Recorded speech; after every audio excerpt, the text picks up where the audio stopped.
Hello everyone, good morning. Welcome back to the show. I'm your charming, self-proclaimed yet still humble host, Mukluk. Today we are back inside the wonderful world of Guild Wars 2, which is Tyria, by the way. Did you know that? Hello there. I was a few minutes late today because I am troubleshooting some things. And I can see that also Blish is currently asleep. Hold on a sec. I'm gonna wake Blish up right now. You're gonna hear a bing. Okay. My game capture's not working. So I just ran updates on my streaming software and its plugins, and it's still not working. So I'm just using a display capture right now, so you guys can see like the whole desktop, which is not normal. Yeah, it's dumb. It's dumb. So I had a few technical difficulties this morning, still trying to figure out what's going on, but we've got to work around for now. Good evening, MuklukYoutube. Hi, Dreamy Nox. Dreamy Nox. Shame yourselves. OBS perchance? Well, that's the thing. I just checked OBS and Stream Elements both for updates, and it's working. And like I have basically in OBS you can bind a button to capture game, and I have something bound for that, and that button is not working, and that button has not changed for me in years. So anyway, that's what I was fiddling with. That's what I'm trying to get working. Let's see. Okay, Blish just woke up. Perfect. So Blish is fine. That is done and done. But it is Guild Wars Tuesday. We are currently on the Guild Wars 2 servers over in EU, visiting the friends from across the pond as long as the latency stays bearable. Last week it was only just barely, and might need to do some bag cleaning today. Might need to do just, I don't know, a little bit of bag cleaning. Just for like a minute or two at some point, you know? Just set aside like 60 seconds. OBS tends to break after new patches, might be the case. Yeah, I'm not sure. I will say OBS has been telling me to update for weeks, and I have not been doing it because I know it tends to break. And then this happened, so I'm like, fine, I guess I'll update it. And I updated it, and it didn't fix the situation. So that's where I'm at right now. Mike, do you think the Kazan bosses are way too tanky? I don't know, because here's the thing. I haven't had anyone... Sorry, hang on, refresh. I haven't watched anyone else play it. I don't know if maybe I'm just terrible, you know? Like, there was one guy that saw my tweet about, like, I just fought a dragon for 30 minutes. He's like, you just need to change your gear, bro. I hit the dragon for 35k. And I'm like, well, I didn't. I would usually hit the dragon for 1 to 2k. I don't know how this guy would be doing 15 to 30 times the amount of damage I was doing.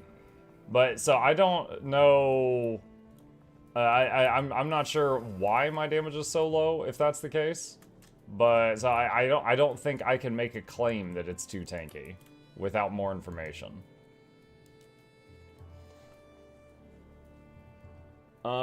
Pretty sure you are under-geared. I don't think I'm under-geared because my gear is very high item level. Like, I've been feeding all the gear I've gotten to a set of gear. So, I don't think it's a gear situation. I think I could potentially use a different set of gear. I'm very happy with the set bonuses for my gear. They give me a lot of sustain.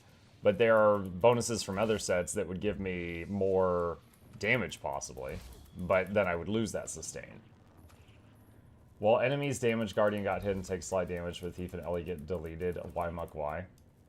The Guardian probably had like every boon in the game. Guardians running around ready for combat usually have like all the boons, and that makes them way tankier. And also, you know, Aegis thrown in there, just for good measure.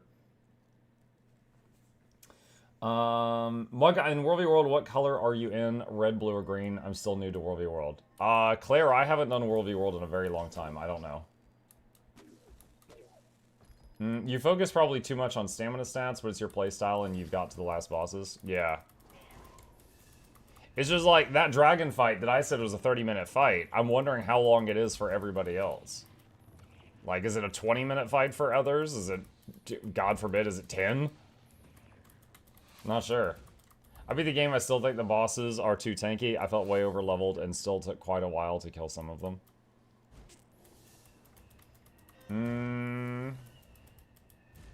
Yeah, I don't know. I don't know. I mean, maybe it's just because some of the bosses are like small humanoid people. Yeah, half of them are hot chicks. And it feels weird doing a full combo on them. And then they're like, yeah, I could handle 98 more of those. You're just like, oh my god. You know? So maybe it's just they seem really... Because if you're fighting like Godzilla or something, it having that much health is not as bad. What game you talk about with the 30-minute dragon? First Berserker Kazan. The other night I fought this dragon, and it legitimately was around the 30-minute mark that I killed it. And it took me multiple attempts. But on the last attempt, my stupid monkey brain started making my hands start shaking at like the 20-minute mark because I was like nervous or something. I was like, oh god, if I screw this up, I have to start all over again. And I started making a lot of mistakes and burning a lot of saved up consumables from between the 20 and 30-minute mark. Praise Joko. Let's see. SoSpoke says, guys, sell me on Soto and Janthier Wilds. My main is competitive even without those expansions. Is it worth it to get them for the story at least? Soto is the start of a new story chunk in the game. Like, End of Dragons ended the old story chunk. Soto's the start of a new one, and then Janthier Wilds kind of continues that. I think the best features, like, the story in them, like, I would say Soto, the story for the first 75% of it was pretty good. I'm not a big fan of how it ended, but that's just my personal taste. Janthier, the story is different, where Soto focuses more on demons, Janthier focuses more on titans. So Janthier is a bit different, it's more of a cozier vibe, things like that. My favorite features from Soto and Janthier are the stuff that changed builds. Soto had expanded weapon proficiency and weapon master specialization, and Janthier had spears as a land weapon for all classes. Which boss is harder than Kazan? One or the one where you're a vampire woman and try to heal the vampire king? I forgot the name of the game. Clararius, that was such a vague statement. I don't know what the hell you're talking about. You did really good on the first try with the angel lady last night.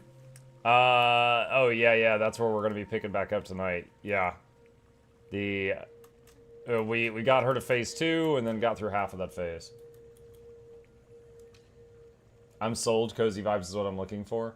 Yeah, in Janthier, like for example, the first zone in Janthier, it doesn't even have a meta really, because it's just like this big beautiful zone. You know, it's meant to just be a really nice looking place. And then you get like the homestead and stuff like that. To be clear, the cozy is Janthier, not Soto. That's a different thing. You fought V Rising boss for quite a while. V Rise, okay, so first of all, V Rising on Brutal, which was a whole additional difficulty. The last boss of the game, it took me 7.5 hours of attempts to kill the thing. But as far as like how long the boss fight was, like, you know, just for like one attempt, I don't recall. I could go back. Yeah, I would have to go back and dig. I don't remember how long, like, one full attempt of Brutal Dracula was. So you give your Rise, now I see you talk about the upcoming update to that game. How does Guildhall Gathering work? Do they have to be different locations? No, they can be the same location. It's the level of the nodes. The level, there's an upgrade for the Gathering node, and there's 5 levels of it, ranging from 0, like no upgrades at all, to 4. And if 2 guild halls have different levels of that, then you can farm them both on the same day. Synthesis output. Yes, synthesis output. Muck, how you managed to beat Kazan bosses without spirit thingy? What spirit thingy? Do you mean the consumable that restores your spirit? That thing?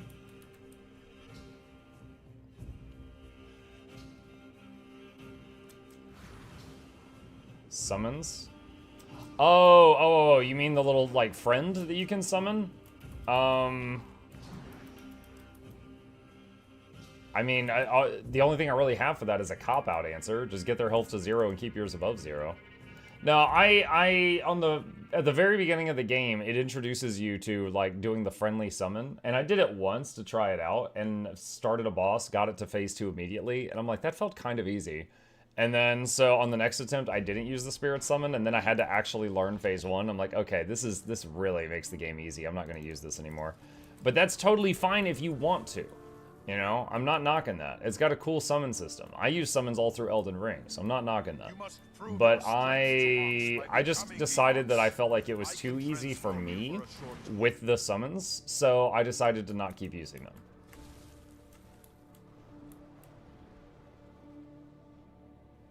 V Rising, I think, is the one with the super hard boss. Well, V Rising is a kind of a survival RPG, but it's like vampires.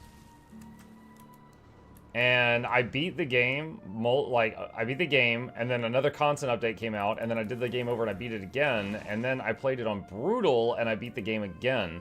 And Brutal, the final boss, it took me 7.5 hours of attempts to kill it. And we made like a montage video about that.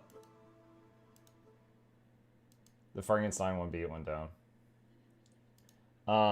Let's see, V Rising. Hang on a second. Let me see. 7 hours against V Rising. Okay, yeah. This is it. Because Noxxi basically put me dying to a beat in this video. Let me just skip here.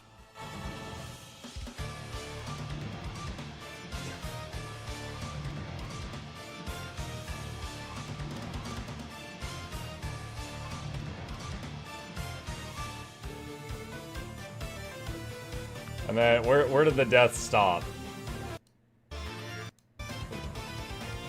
I think it was around here. I am Vlad GW2uesday, and I have had enough!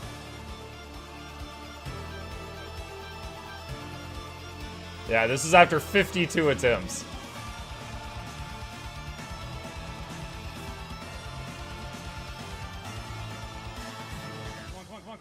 Come on. Yeah. So, yeah, we had some fun with that one. But, no spoilers. Oh, no, you know the last boss is Dracula. Oh, that's literally on their Steam page. Shut up. Let's see. Does Minimuk play V Rising? Me and Minimuk beat... I want to say we beat normal V Rising, but I think he was dead for half the Dracula boss fight. And then I think we did a bit of Brutal, and then I think we might have stopped. I think he got bored of it. No. Alright, what happened? We beat normal together, and then we got to like the last area of Brutal, and then we stopped because you were bored. Okay. Gabe says that we beat normal, and we were pretty far Brutal. Alright, let's see. Grab some of this. And sell these. Hey, Mugchat. Hi, Goddess. Now I know the mechanics. You really don't. Zuhu, you really don't. That little bit that I just showed you was like what he uses when you start the fight. You didn't see anything after the first, like, 30 seconds from what I showed you there. Have you played any Assassin's Creeds? I played AC2, AC Brotherhood, AC Valhalla, I think Odyssey. They're fine. They were fine. I wouldn't play them over anything else I wanted to play. But those 4 are on the second YouTube channel if you wish. No Black Flag? I've not played Black Flag, no.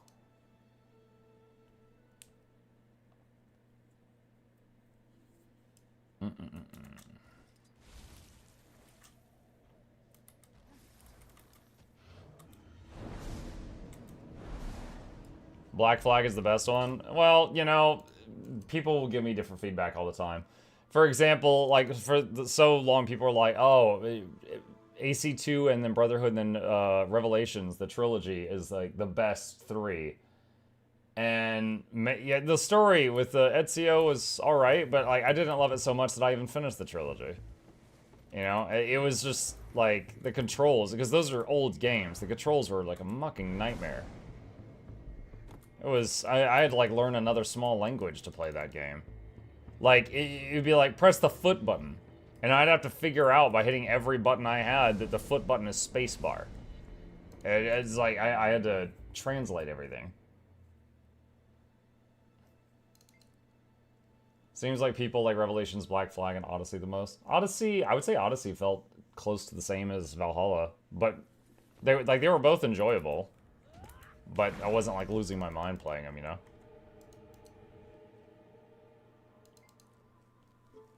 Greetings, my guys. Hello, Corwin.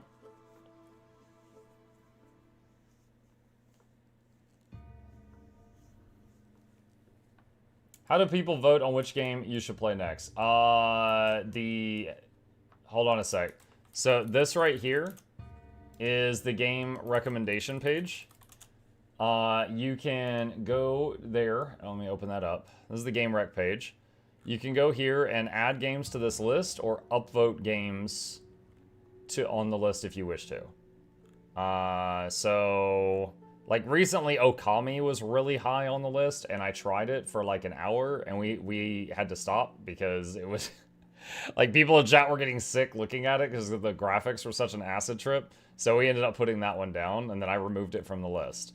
But yeah, there's a lot of games we've played on this channel were just games that got really high up on here. So you can add anything you want there. You didn't do the DLC trilogy for Odyssey, which is by far the best part. So I put it, hang on a sec, hold on.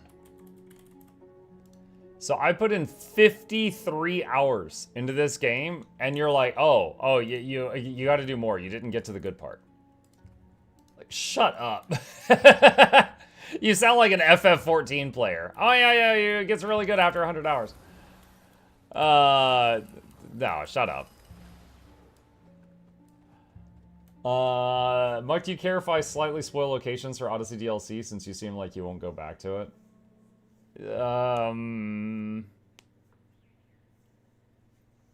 Yeah, I don't want to hear it. I don't want to hear it. Because who knows, maybe someday I might, if there's nothing else worth playing. You go from Elysium to Hades Steel. Oh my god! You are such a bag of garbage. He's like, hey, do you mind if I drop huge spoilers? I'm like, no, please don't. And he's like, well, here you go. Here you go. Open your mouth. Open wide. Here comes the airplane. Boom, smashes it into my face. Wow. Oh, you suck. All right. Captain Poro says, do you ever do raids with viewers? I heard that you do raid training and stuff. I think it feels difficult to get into and I haven't done it. Hello, Poro. I used to in the past. I don't as much anymore. I kind of refocused that effort on making YouTube guides because the way that I kind of feel like it is like if I spend hours with 9 people in a raid, I can teach those 9 people that encounter. But if I make a YouTube guide on how to do a raid, I can teach thousands. So I've spent most of my energy now on making guide videos rather than doing the, you know, hands-on raid training. If you're looking for hands-on raid training, I would definitely recommend like, you know, either Raid Academy or Raid Crossroads, stuff like that. Here's some example to those. Like these are communities that still do the hands-on raid training. That's effed. Yeah, that's banana. Buck, did you know that Chewbacca dies in the new Star Wars movie? Yeah, and he's Voldemort's dad, too. Any updates on the plushie? They said they needed up to... Okay, hold on a second. So just to kind of catch everyone up on this. They said that what they need is like up to 2 weeks to make some changes that I requested. However, just to show you, what I'm about to show you, this is a prototype. We're getting a few little changes made to it, but this was the first version. And I think it's really damn cute. They did a great freaking job. Mainly, the feet are getting redone. Because I tried to explain to them that Asura boots have those like little toes on the sides, and they misunderstood, and they gave him these 2 little can openers on the front. So I'm asking them to like, you know, move those down to the sides, which is how they look in the game. But that's the first version of it. So getting some tweaks done, and that'll add a little bit of time, but it'll look better to me. And then looking smug, I know, right? Oh yeah, that is on its way. That is on its way. I want that. You'll get a chance. Yeah, this guy was one of the pictures I showed them for. I was like, that's what I want.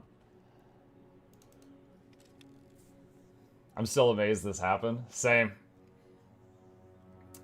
Yeah, for those who missed it, there was essentially there was like a period of time where people could pre-order the idea by just putting down like $2, and if the idea failed, they would get a full refund. And we had to get 200 people to show interest in the product for them to make the product. And we had 569. Counting people that ordered more than one, we had 600. And so yeah, it blew this out of the water.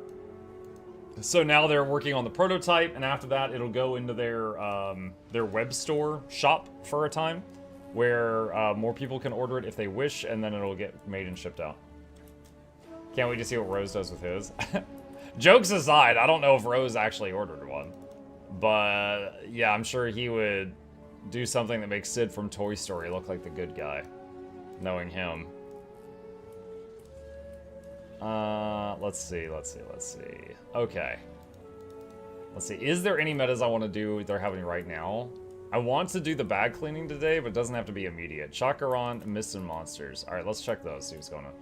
Is Rose alive? Yeah, he does at everyone on his Discord whenever he goes live, so I get pings for it, so I know he's done some streams in the last few days.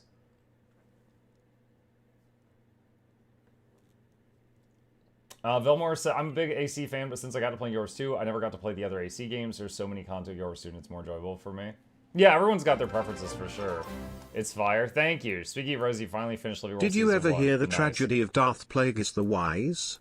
Just kidding. Mukluk eats. Mukluk eats. Had me nervous there for a second.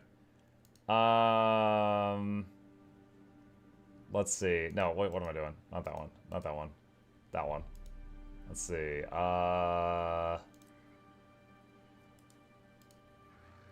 Okay. That one's full. 192. Meta 118. I don't know if anyone's doing that. That's still 192. It's probably not gonna work. You know what? Yeah. It's like I'm number 1 in queue. Let me see if I can get over there. If I can join in. You have mail? I do indeed. I do indeed.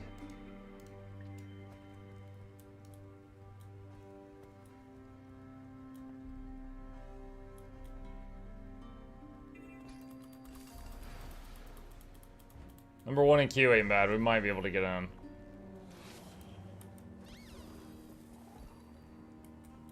So Rose finally finished Living World Season 1, huh?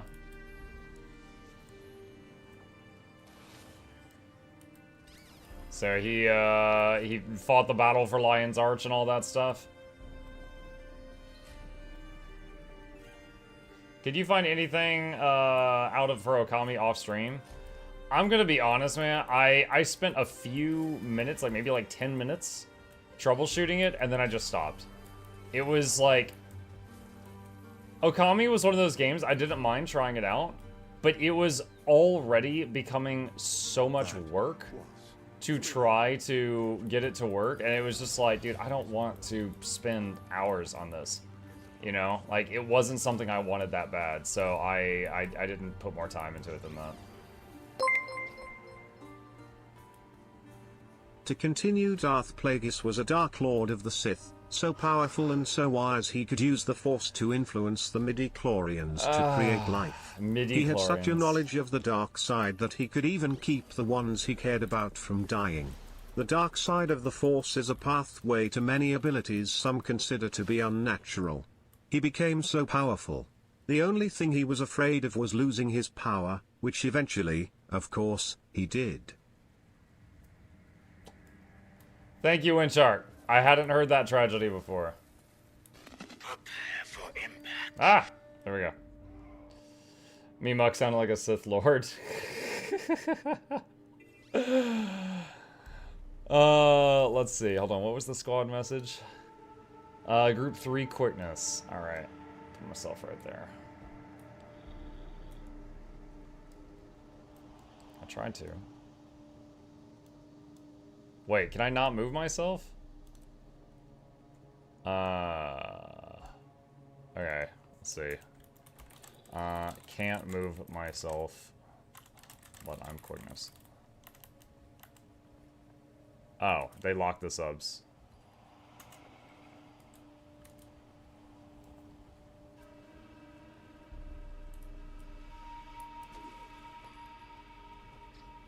Alright.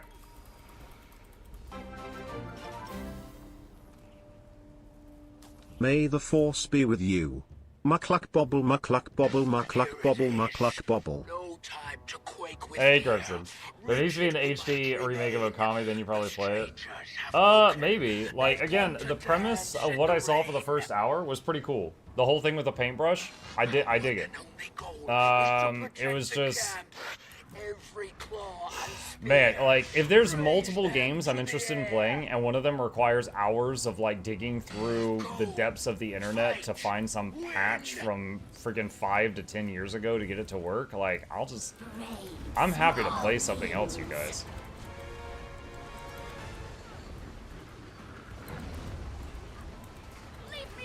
I forgot to check my ping before I came here. It feels okay at the moment. Bloodstone.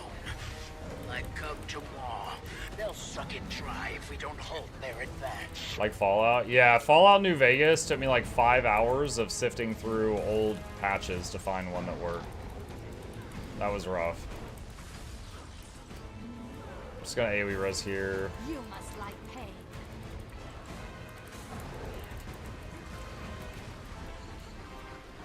How does everyone feel about a $450 Switch 2 and $90 games? I never bought the Switch 1, so this very much is like a me looking at console peasants, like... however, there is a risk that my kid will want it, so... I did get a Switch for my son, but I've never played on Switch.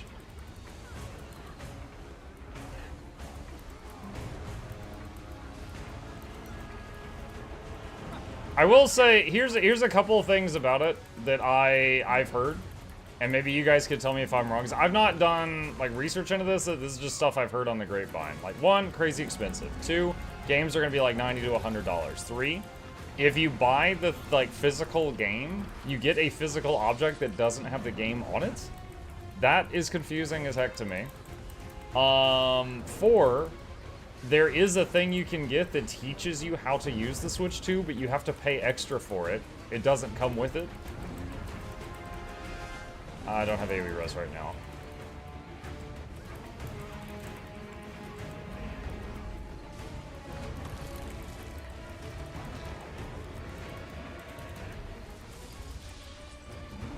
And that's really weird, because I remember when Steam Deck came out, they made that game in the Portal universe called Aperture Desk Job. And it was a free game. It was like 30 minutes long on Steam, and it would teach you how to use the Steam Deck. And it was very fun to play even on like PC.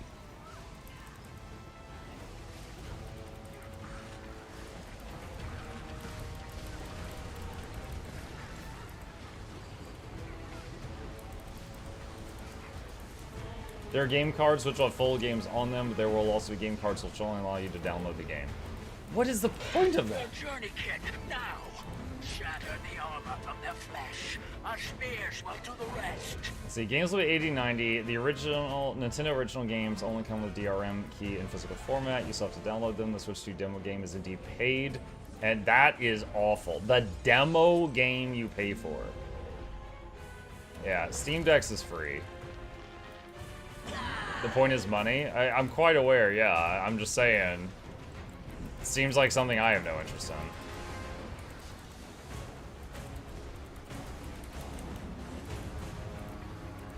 Oh yeah, you want the instruction manual? No, you gotta pay extra for that.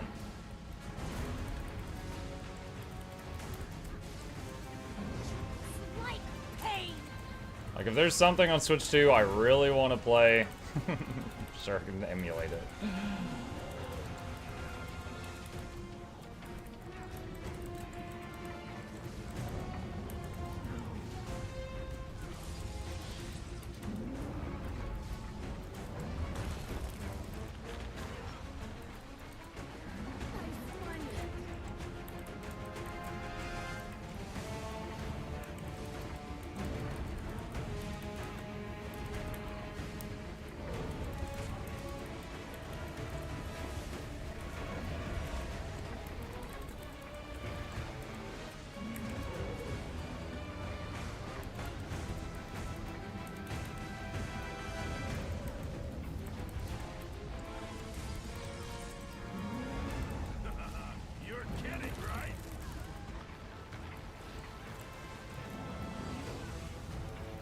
It's not Bloodborne 2. Oh yeah, the game that's like Bloodborne, but it's not Bloodborne, and it's going to be a Switch 2 exclusive.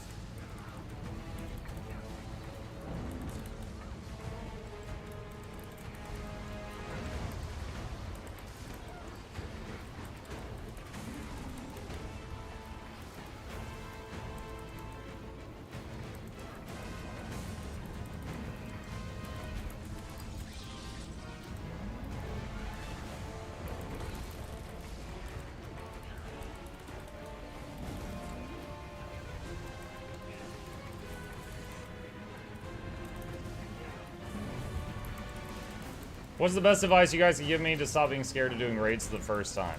Quickly now. Lukiv, do you remember that video game you were playing 10 years ago and you were in multiplayer and that other guy on your team made a silly mistake and you lost a battle and had to try again? Neither does anybody else. If you go in there and you make a mistake, everyone else is just like, okay, try again. You know, like, that's it. It's not a big deal. It's truly nothing to be intimidated by or embarrassed about. And there's also never really been a moment where it's been easier than now to learn. Because there was this one guy that made a whole bunch of guides called Get to the Point that teaches every boss in like a minute. God bless whoever did that. Hey, Mug Chat. Hi, Ephley.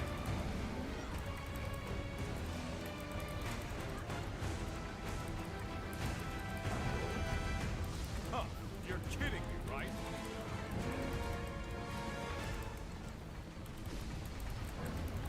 Those are awful and out of date. The fights haven't changed. What do you mean they're out of date?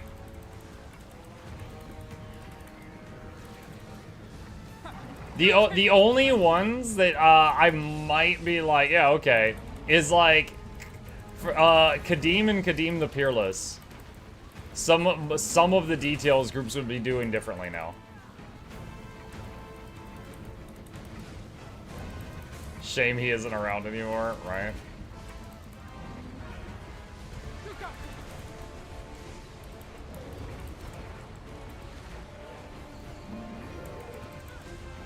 Your guides are indeed helpful, but screw that, I can't learn without doing something, so like it's kind of a lecture for me. Practice comes when I get to the groove. Okay, well, so you're saying that all, like, doing, you know, getting knowledge beforehand is useless. Okay, good luck.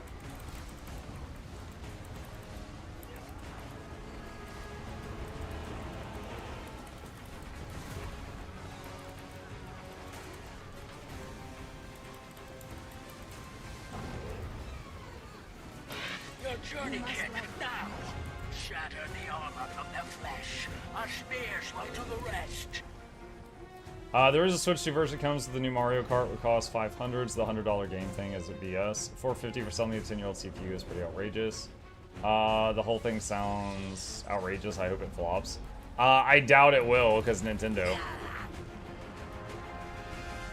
Switch 2 is going to be $449. The thing with the cards, there is only a few games which I've played that you have to download it day one with a card. The rest I've not heard about that. You're kidding, right? In any case, the whole conversation was sparked by someone asking if I'd be interested in the, well, I was casting my invul and it was halfway done. If I'd be interested in the Switch 2, and the answer is no. I haven't even... Dude, why am I guess my toe was, like, in that.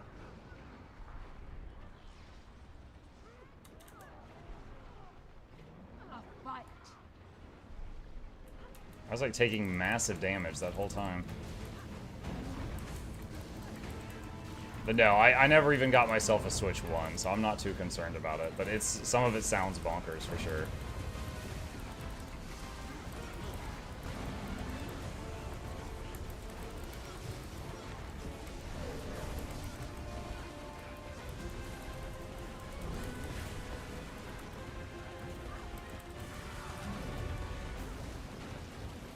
How's Greer's health? Greer's fine. Alright, we don't have to hold back.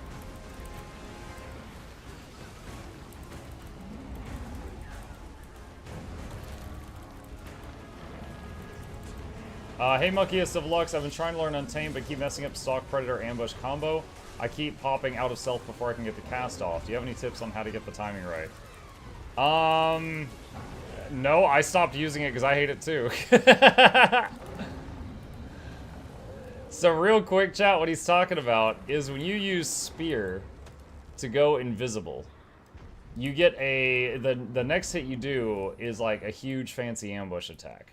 However, when you use Spear to go invisible, if you do any damage or take any damage, it will break you out of stealth. You don't get to use the ambush attack. So ArenaNet changed it that when you go stealth with Spear, you also get a buff where you can ambush even if you get knocked out of stealth for like 2 seconds. However, if you stealth using other means, such as the skill Stalk, you don't get the buff. So you have to use that skill, then hit the enemy with the ambush before you take a single point of damage, which if you're in like Bone Skinner and the whole room's pulsing with damage is really difficult. And it's a pain, and they should totally fix that. And no, I stopped using that because I felt it to be kind of a pain too. Let's see. What do you hope the next expansion brings, story-wise and gameplay-wise? Because Janthir was incredibly boring for me. Oh, I'm sorry to hear that. As far as what do I hope it's going to bring, I don't know. My favorite features in the expansions are always the stuff that change builds craft.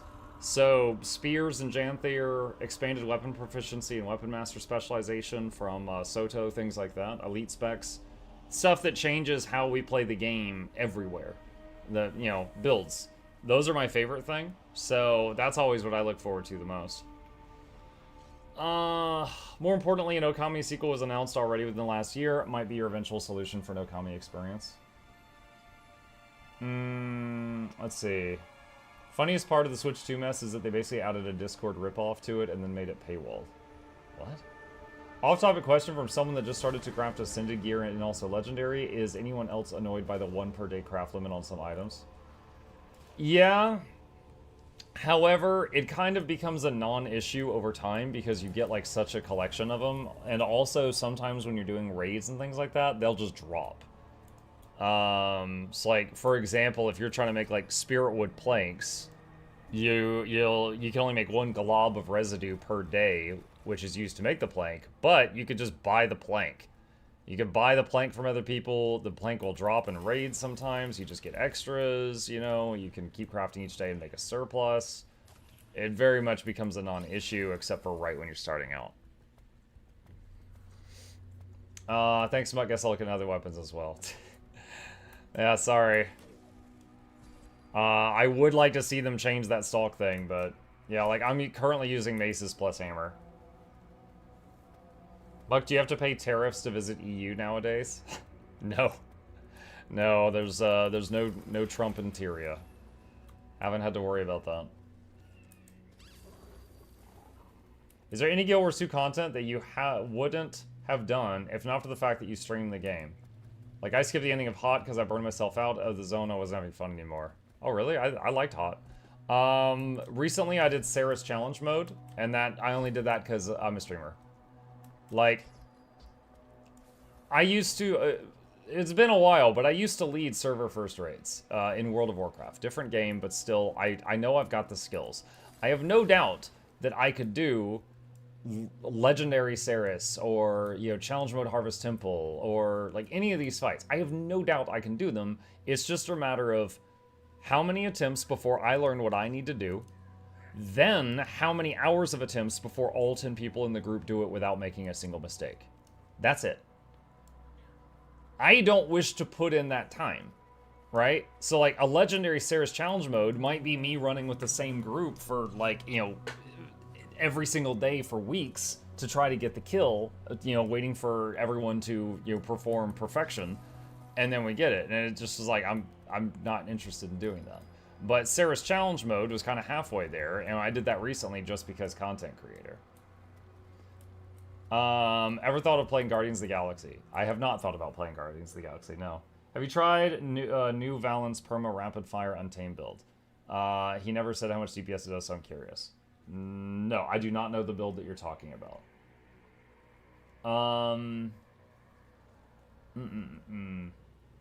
Let's see. Outbuck, what do you hope the next expansion brings? Wait, what? Zach, yeah, Zach, I just answered that. I just spent a few minutes answering your question. You get rewind. It's open world, so it's like 14 to 16K. Mike, there's an XCOM style of game called Troubleshooters I'm playing at the moment. Maybe you'd like it. You can put it on the game rack if you want. Yeah, not sure. The last game I played that had XCOM elements was actually Warhammer 40K Rogue Trader. Great game. It was really good. Let's see. Do you think Ranger will get rifles soon? I hope not. Ranger ranged weapons in PvP, such as longbow, shortbow, throwing axe, get shut down so easily if there is like a Tempest on the enemy team with reflective auras, which can't be removed, or if there's any projectile block, like any Guardians or Ellies on the enemy team can just block all projectiles. I don't want more projectile weapons. I would rather Ranger get like shield or focus, something new and interesting. Muck, when can we expect a Warhammer 3 stream again, even for just one day? Dude, I'm gonna be rusty. If we play that again, I'm gonna be rusty. Let's see, Battle for Terrier.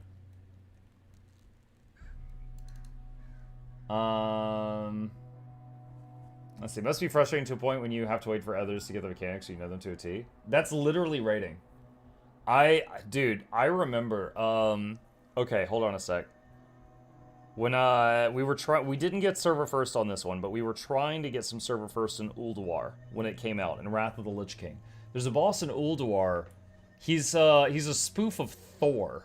His name was like Thorim or something like that. Like he goes, I remember you in the mountains when you pull him, which is making fun of You are a loaf. Anyway, that freaking guy took us like 16 or 20 hours of progression before we managed to get him on you know, challenge mode. It took so many days of pulls to get that guy. And I gotta tell you, I wasn't making mistakes after like an hour. So I had to sit there through like 19 more hours for everyone else to stop making mistakes. It was a whole thing. That guy, it very much felt like the whole idea of like just running my head into a brick wall repeatedly, waiting for the brick wall to break. Sound like Muck suffered longbow rapid shots reflected from a magnetic aura. No, Zonix, as I always open with the knockdown shot, so I knock myself on my butt, and then the first half of a rapid fire comes back and hits me. Totally different situation. Now, the thing is, a good Tempest can keep up auras a lot of the time. And auras can't be removed. That's actually I don't think it's a huge problem in the game because there's so few of them. But I do think it is bad from game balance that there's no counterplay to auras. Right? It's like, what's the counterplay? Don't hit them? It's like, oh, they got chill aura. I'll wait on that to run out. Oh, they got magnetic aura. I'll wait on that to wear out. Okay, well, now it's been almost 20 seconds and you're dead. You know? Like, there's no aura removal like there's boon removal in the game. So yeah, it really, really sucks going into PvP and there's a Tempest on the enemy team if you're like longbow, shortbow, throwing axe. Counterplay kill LA? Can't. Auras. I'm having the same problem in a new raid tier in Final Fantasy. I know the fight with my eyes closed, but I've never had 100 pulls and still haven't cleared because teammates not being able to play clean. Yeah. And the thing is, it's usually not the same person, right? Like, you know, on pull 1, Billy will mess up. Pull 2, Sarah will mess up. Pull 3, Mark will mess up. Pull 4, Alex was still in the bathroom. Pull 5, maybe it's Billy again. But Billy hasn't made a mistake at 5 pulls. It's not his fault every time. You know, it's just like everybody takes turns.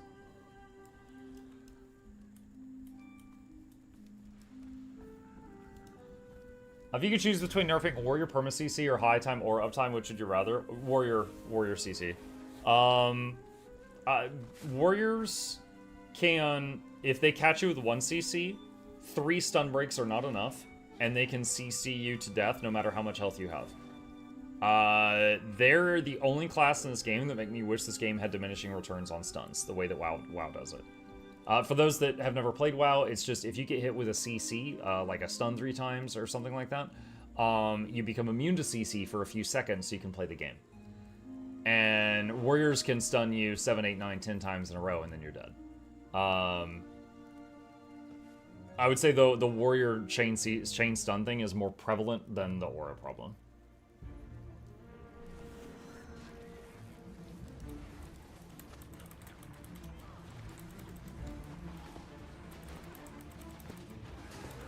Scrapper has a lot of stuns too.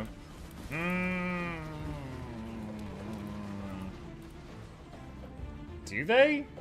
Usually, when I see Scrappers at PvP, they come out of stealth with maybe like Blast Gyro, Electro Whirl, and a Grenade Barrage, and they kill me in 1 second, or they try to. And Blast Gyro is just you dodge the giant circle. So if you get hit by that, like that's a knockdown. I don't think they've got a lot of stuns. They could bring Magnet or like the knockdown tool belt thing. I mean, Scrapper has a lot of damage. I would not say they have a lot of stuns.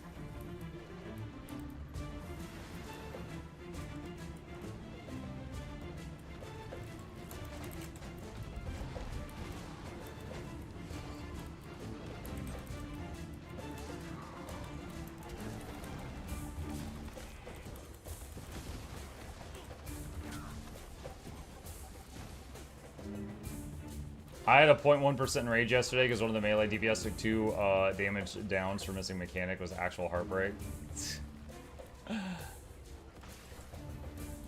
Is Buck on E right now? Yeah, I am. I don't think I'm on a good map for Octavine though. Maybe I am. We'll see.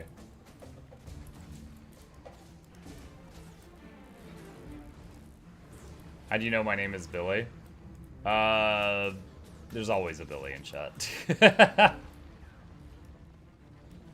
And like a Pokemon, he eventually evolves into William and then maybe Bill later on.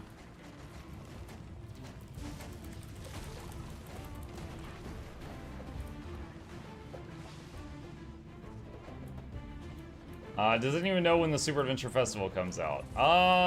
Anyone have the date memorized? Oh wow, that wall is awful.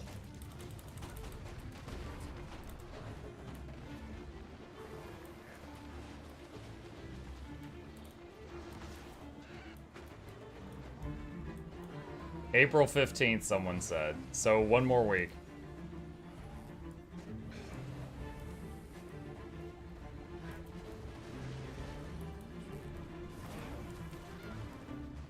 Ow. Trigger Blossom.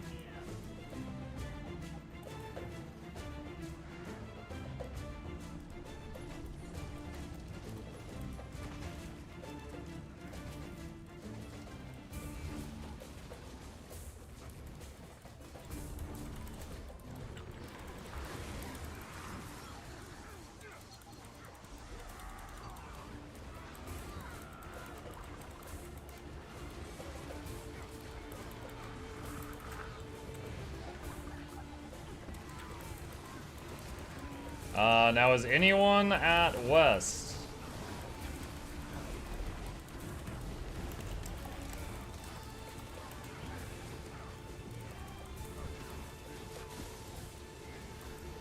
Okay, let's see if we can get there and help.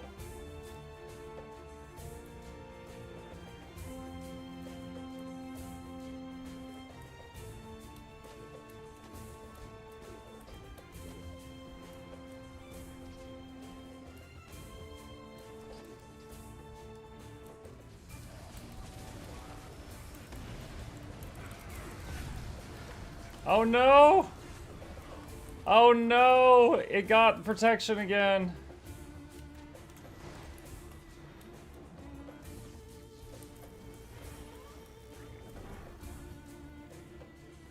Chad, I don't know if there's time. I don't know if there's time. This is panic if I've ever seen one.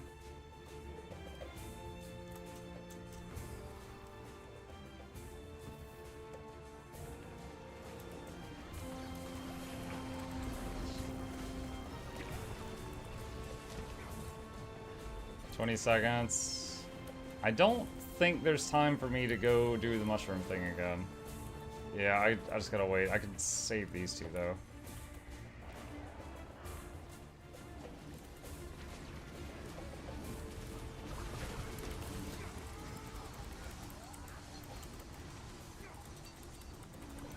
Oh my god, we're gonna fail. Oh man. Rip. Rip, rip, Rip, rip, rip, rip, rip, rip.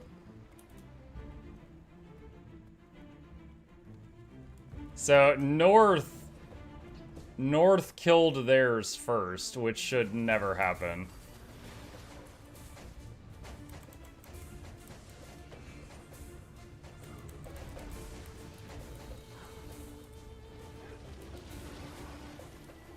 Classic West always last. Well, no, the thing is, South is the lane that has the most inability to rush. Because you have to transport 3 separate bombs.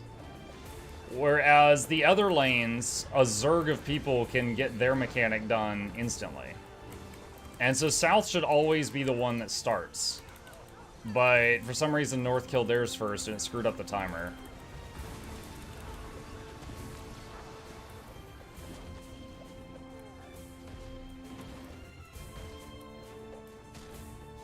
Let's see, I was very proud of our NA group this morning. We one-burned all lanes. Nice.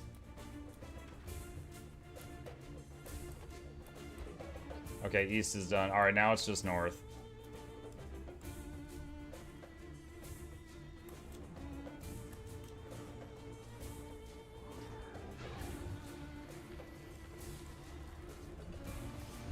There we go. First try.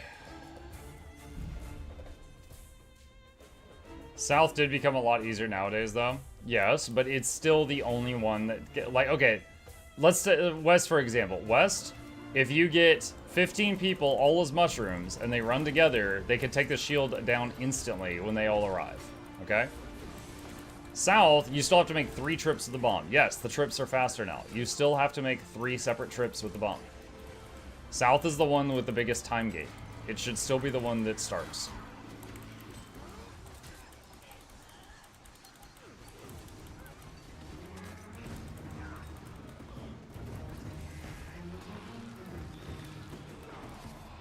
Boom. 10-man res. What? That was weird. The fight was over, and I got downstated after rezzing like 10 people.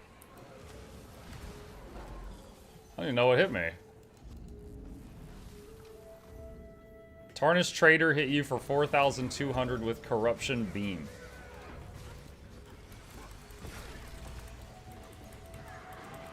The chest bit you? It was a mimic.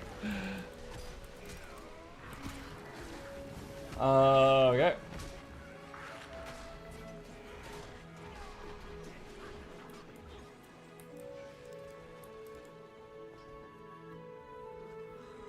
Trader has strong auto. Trader was dead, though. He was already dead. That's why I was like, what the heck?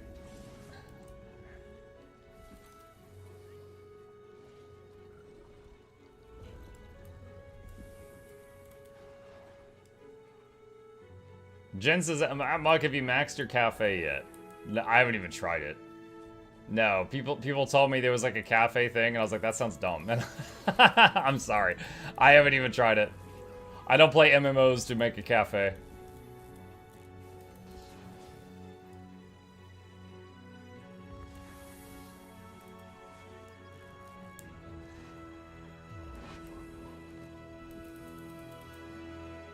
Muck, how would you feel if they add a Mimic to Guild Wars 2? Do it. I'm ready.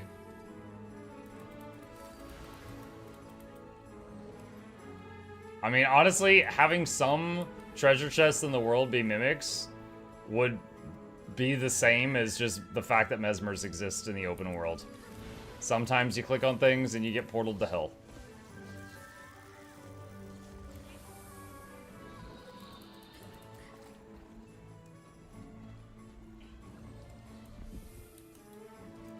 Is the rest of the player base ready? I'm sure they've all played Souls-likes, it's fine. Says the person who played the Tea Brewer game. Jin, I said I don't play MMOs to do a cafe. Obviously, if I played a tea brewing game, it was to do tea brewing, right? Obviously.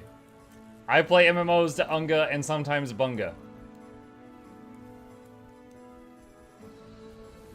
It's all about expectation, right?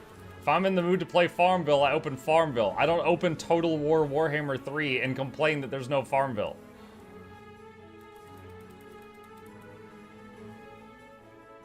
You have very high expectations on the Guild Wars 2 player base? No, I don't. That's why I'm not raiding. Like, you remember that last week we did a convergence, and I asked people to like, go into groups with, like, no more than 5 in each group. And group 2 had 10 DPS in it. Like, no. I have almost non-existent expectations for the average player base. Which is why I make very, very, like, casual-friendly guides. Because they hit a wider audience. Like, my expectation for DPS is, as of last week, they can't count to 5. It's like that Ogren and Dark Tide that's constantly like, He just, like, keeps doing that. That's y'all. There ain't no way that most Guild Wars 2 player base played Dark Souls. Obviously not. That was a joke.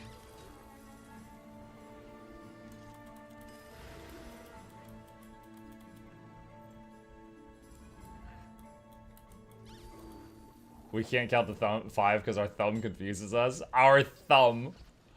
Your thumb confuses you.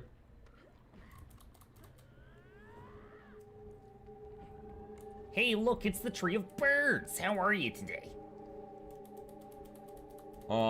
Like Rose said, it's almost like the Guild Wars 2 devs know your average player doesn't know how to read when he referenced the scouts and how the devs didn't have to, but they did. Yup.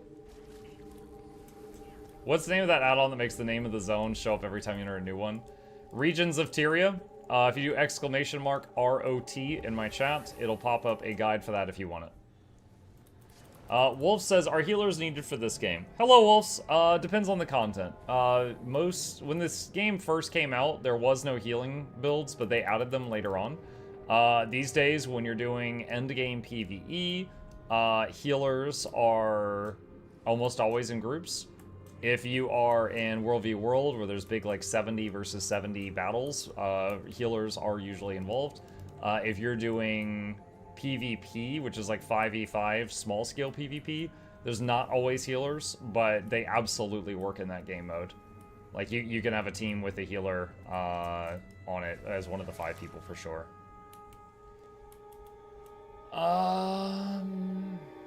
Drakar. Let's see.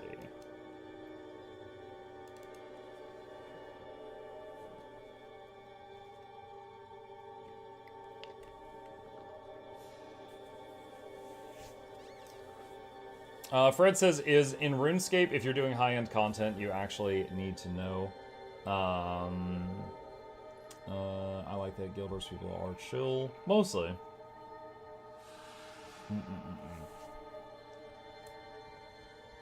Alright, let's see. Is that a tag? No, that's something else. Wait, hold on a sec. Is that it? That might be one.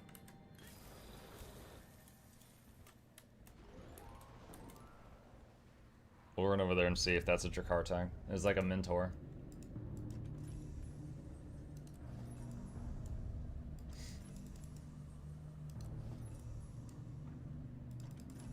Oh, that was like half a mastery level.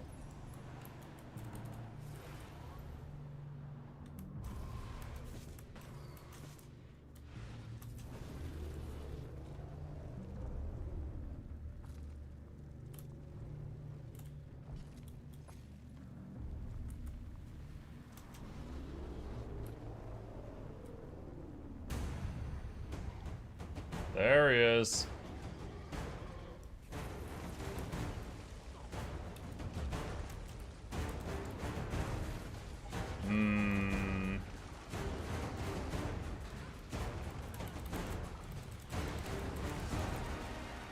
He's 91%. It's probably fine.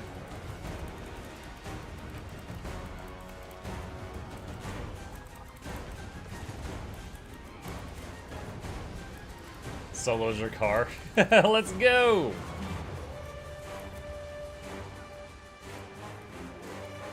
He's in the walls! He's in the goddamn walls! Do you play Scrapper PvE? I did for about a year. Scrapper definitely has a soft spot in my heart. How do you prefer playing it? Heal or quick, etc.? I mean, exactly that. In group scenario, I often enjoyed playing quick heal Scrapper. And if I was running around open world on my own, I would usually play like DPS quickness Scrapper.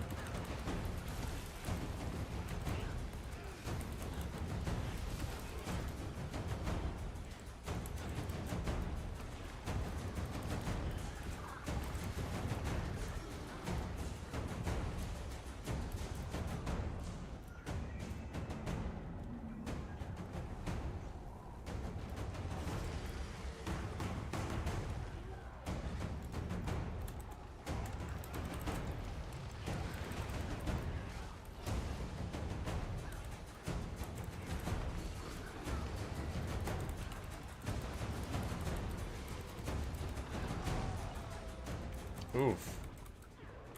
Use the Jade bot.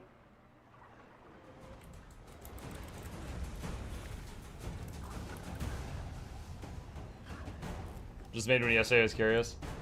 Yeah, I actually have a video somewhere on my YouTube channel where I raided with some of the devs from ArenaNet for a charity stream. And they didn't know the raid boss. And to be clear, these were not like the people that designed the raids, so that wasn't like a terrible thing. But they also didn't let me explain the boss fight to them. And I went in there on Heal Scrapper, and we killed the boss, and I had like 55 revives or something insane. Like, because of that function gyro. I had so many reses. And that boss would not have been dead if I had not brought Function Gyro to brute force it. I just kept peeling them off the floor and throwing them at the boss repeatedly.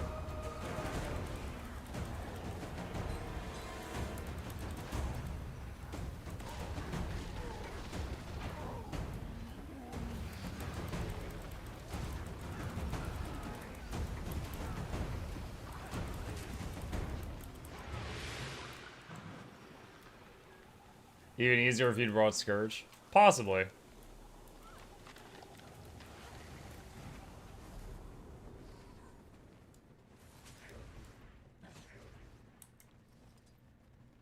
But I think at the time I was doing quickness plus heals and a whole lot of reses. At that time, I don't think Scourge brought any boons at all. I don't think it brought Alacrity or quickness.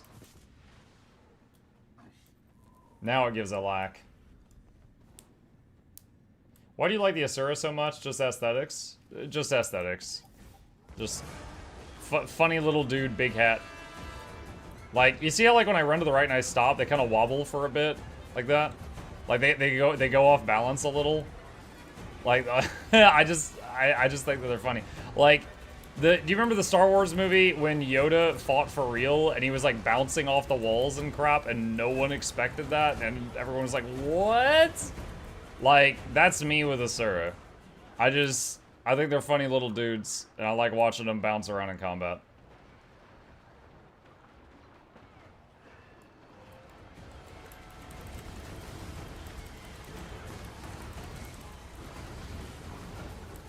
Which healer can produce the highest number of heals per second at the moment? I would imagine either Druid or Tempest. However, I will also say that there is no fight in the game that requires that level of healing output. Like, you could have 2/3 of a Druid in terms of just heal number, in terms of just green number, and you'd still be able to clear pretty much everything. But yeah, if you just want big green number, I think Druid or Tempest. Muck, what do you think of Diablo-like loot system in Kazan? It's fine. It's a Kazan is very generous with loot. Like, I played Elden Ring the other day for a few hours, and we got, like, no gear the whole time. Like, for a Souls-like, Kazan is very generous with loot.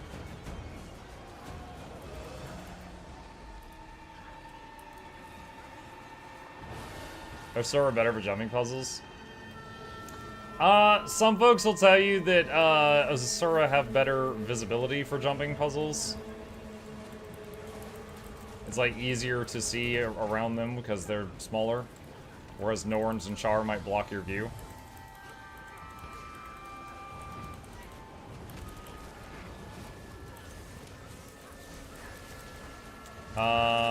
Druid is highest, if I recall. Tempest right behind it, I believe. According to Rujani. I have a sweet spot for small classes like Azura, Gnomes, and WoW. Lalafell's Sniff at 14. I like playing just anything that's not like standard human. Like, I played EverQuest for like 7 years, and when I played that, my main was a troll. And trolls in that game were like 7 feet tall, like huge fellas. And so I always stood out in group screenshots because I was like the super tall guy in the back. And then in this game I did the exact opposite. I made the little race.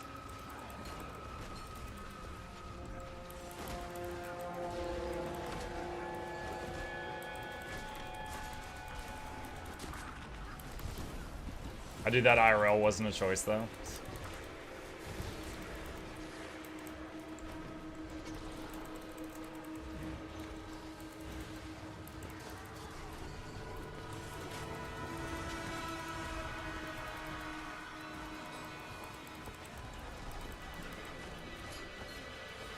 Mike, did you just say you were 6 feet tall IRL, or is that some sort of a sure joke? Did you say you were 6 feet tall IRL? I am 6 feet tall IRL. I'm like 6 foot even. But that's also not that uncommon here. Like, there's sometimes, like, I could go to a public area and I'm a head taller than everybody there. And there's other times I go to a public area and I'm, like, average. And there's a couple people there that I have to crane my neck to look up at, right? Like, there's a huge disparity sometimes. Like, the tech support job I used to work at, I've told you guys so many stories from. Our billing guy was, like, over 7 feet. Or he was, like, 6'10" or something like that. Like, he was a full head taller than I was. Any PvP today? Not sure. Depends on the ping, because I'm connected to EU at the moment.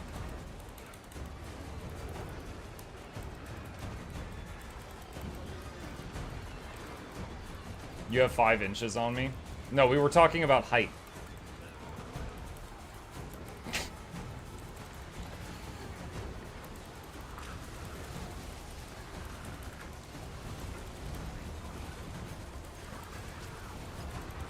Honestly, Asura the best, but I have been making short humans recently just so I could enjoy normal armor aesthetics. Anything that's like human or like looks human, like Norn, I'm just like yawn. Are you playing standard untamed? Quick untamed. Providing boons around me, stuff like that.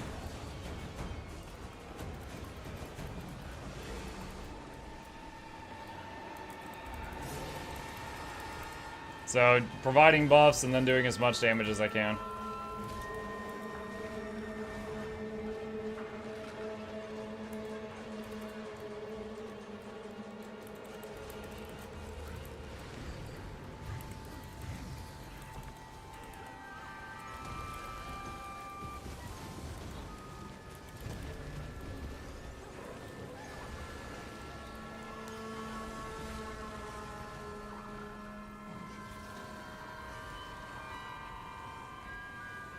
Alright, is there a Mesmer portal? Because if not, I can't go in there.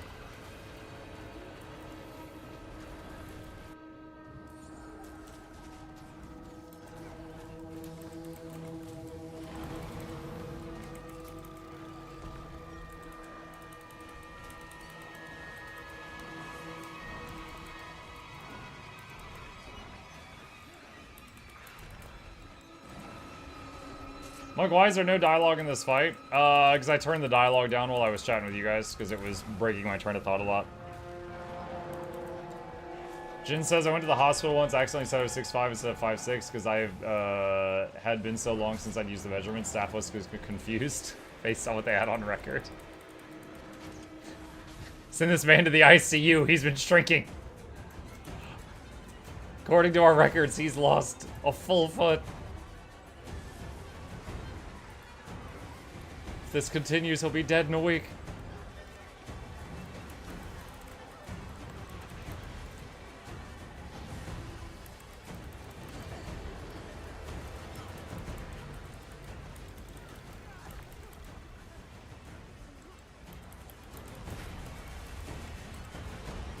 Dang it, I was literally using the move that heals me stability. And he had to go step on me and ruin it.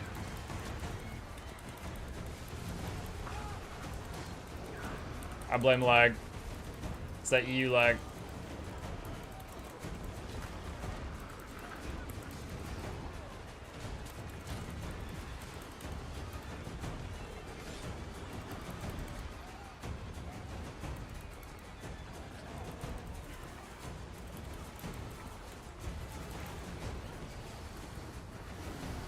Alright, he's back on the wall.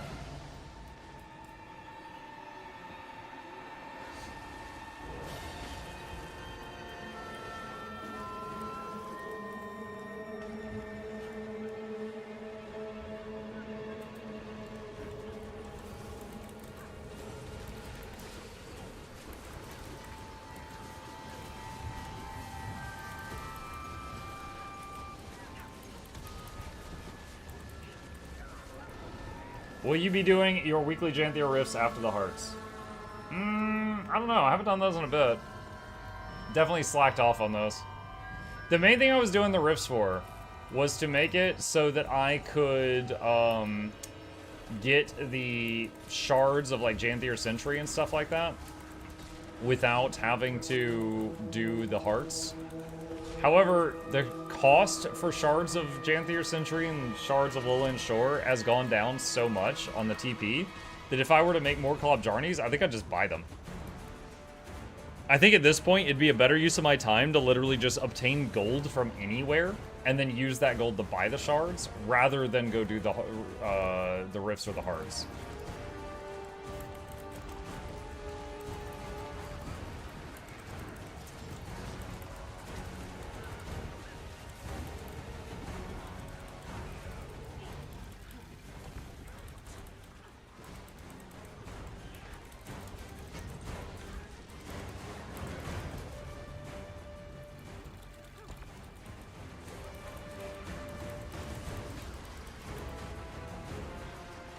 I blame Fangel for that. The day after you post a video about how profitable they are, the price plummeted.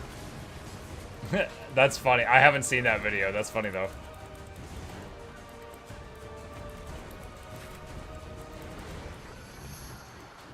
GG!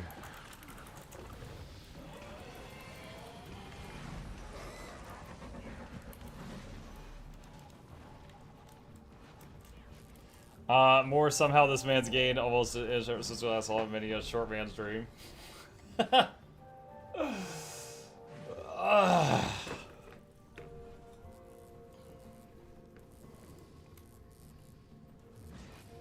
That inventory. Yeah, you like that, Mahet? We're gonna clean that up later. We still got some more to fill, though. Got a Drakar Horde, nice. Oh, someone in chat got a Drakar Horde, nice. Nice, nice, nice, nice.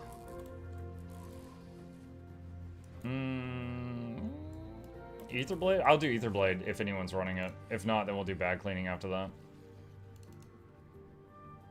You have mighty big bags there, sir? Oh, thank you. Hold on. Where is it?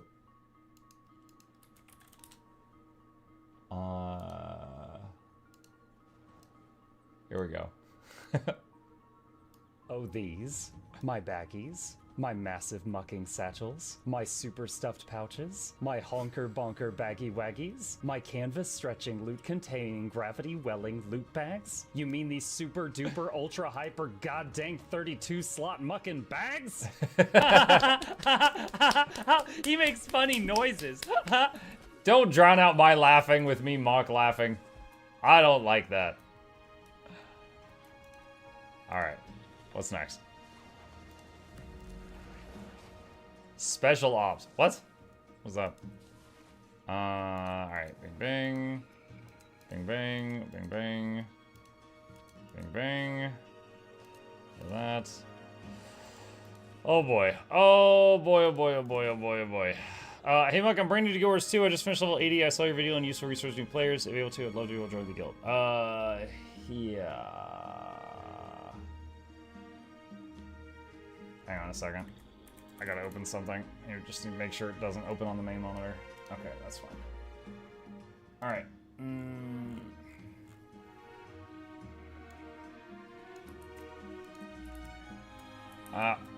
Nope, cancel that. Alright, there's that.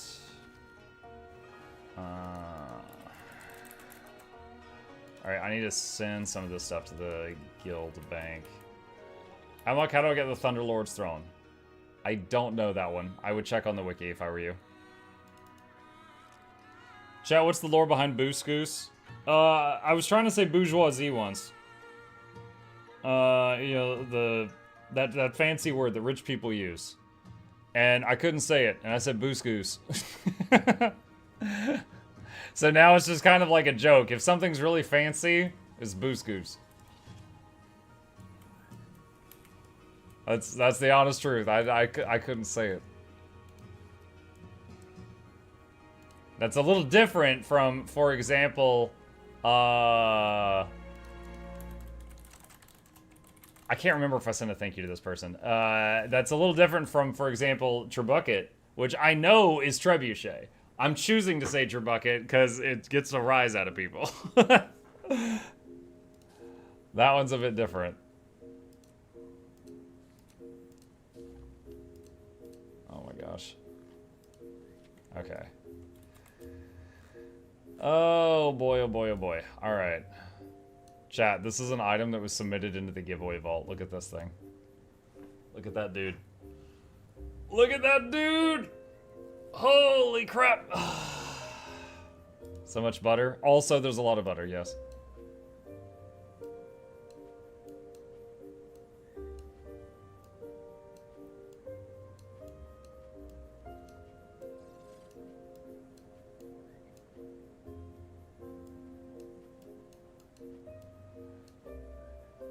Why the noodles? Alright, I think that's it. Is that a rare item? Yeah, so that item is the one where, you know, hold on. I can just show you pictures 1,000 words. Hang on, it's on my engineer. Just a minute. Just a minute.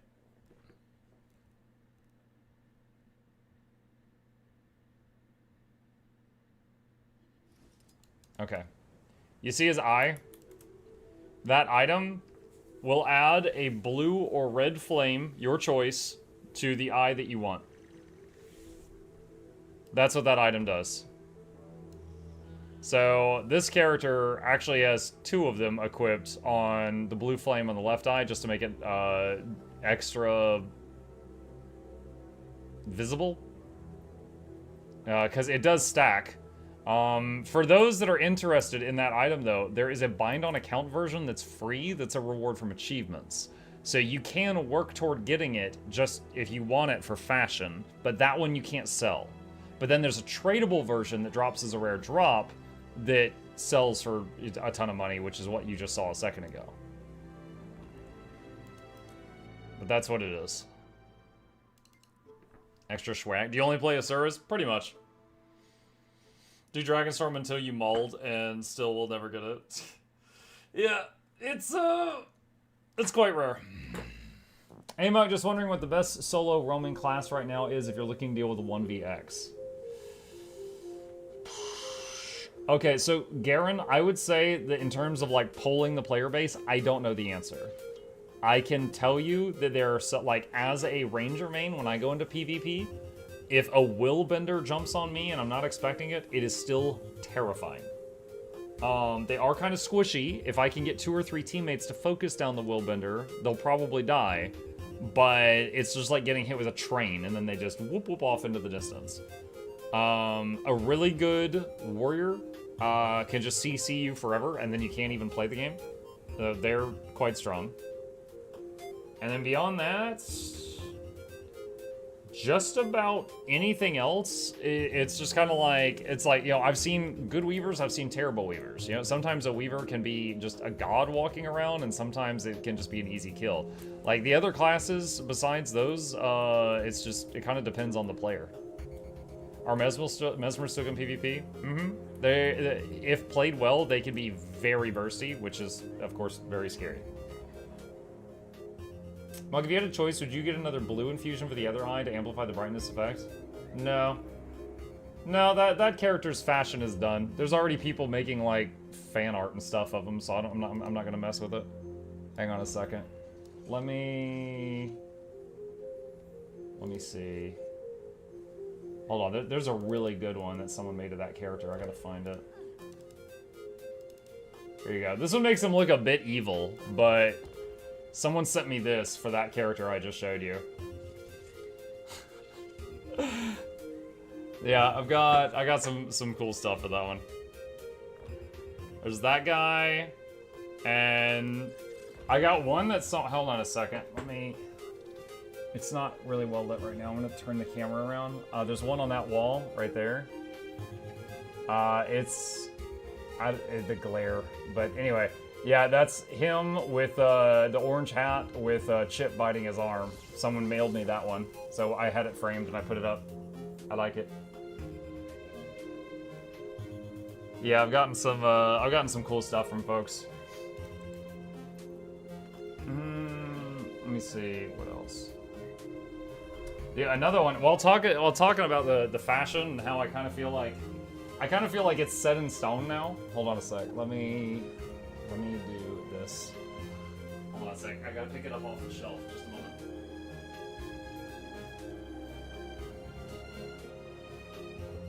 Okay, on the top of this is dusty.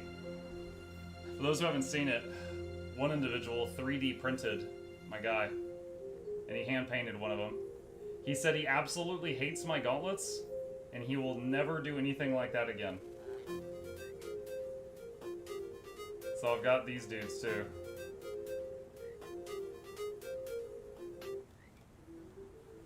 Okay, putting this back on the shelf just a sec.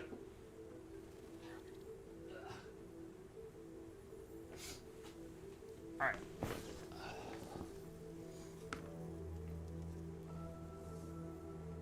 Okay.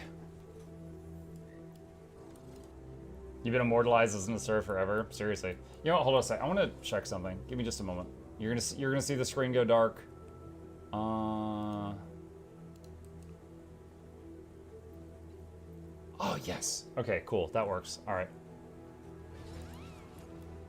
I just swapped from a display capture to a game capture. That doesn't mean anything to most of you, but that means that now if I open another program, you guys don't see it, which is how it should be.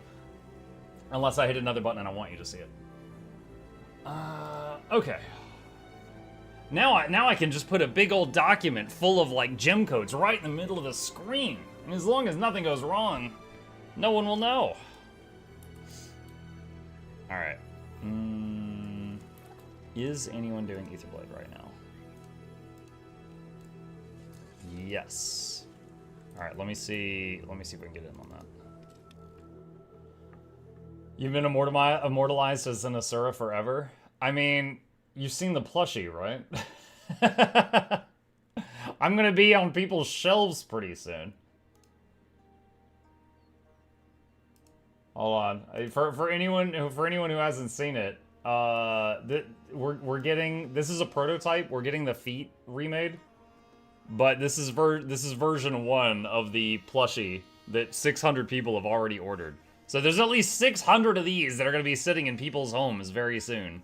Just looking smug on a shelf somewhere. As long as people don't put the plush in jars. I mean, if they're just using it to keep dust off of it, you know, whatever. Right next to my Duck Shuffler and a Ritlock plush. I don't have a Ritlock plush. I do have the Funko Pop Ritlock. Hold on a sec. Green screen doesn't play well with him. Alright. I do have the Funko Pop Ritlock.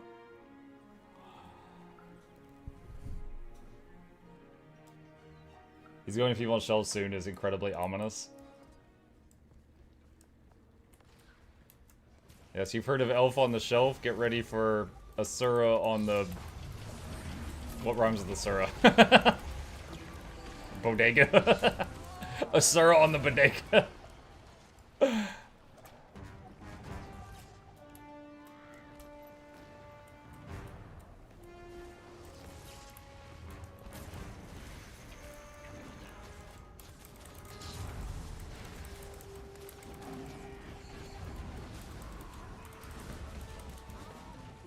Is Chip awake? Yeah. I think earlier when I was setting up the stream, I think he saw like an animal or something in our backyard. Because he suddenly blitzed in here, looked out the back window, was tracking something, and then he blitzed out into another room and went to another window. That was the last time I saw him today. Because he was very busy with something. So I know he's up and about. Love the smug facial expression of the plushie. Yeah, I told them I wanted this expression, and I think they did a really good job. I'm very happy with that. This chat, if I've learned anything from content creation so far, it's that there are two things that people really love when it comes to like characters. They love cute things, and they love smug things. And if you can make something that's cute and smug, oh boy! You might as well just use that and become a VTuber, because you've hit gold.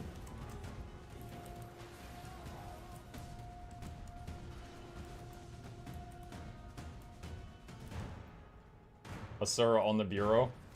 I mean, that's kind of stretching it.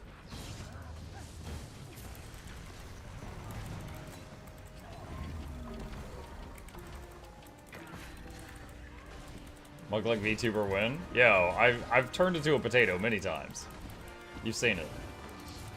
First time tuning in for a stream. Hello, Gerard. Are you an NA? My home server is NA. I'm currently visiting the EU servers. So I'm playing with a little bit of lag right now just to hang out with other people. I'll be back on the NA servers tonight.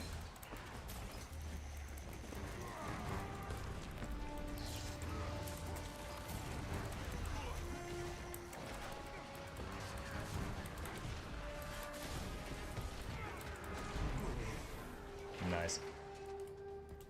Potato, you say? Yes. Where is it? There we go.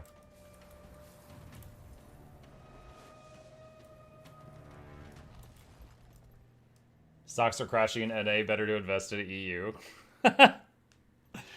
Depends on the stock. Oh, how about eggs? How expensive are eggs over there right now? Our eggs are getting outrageous. Outrageously priced eggs.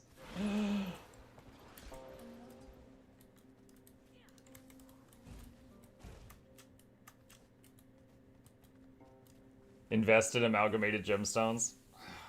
You can't really go wrong with that.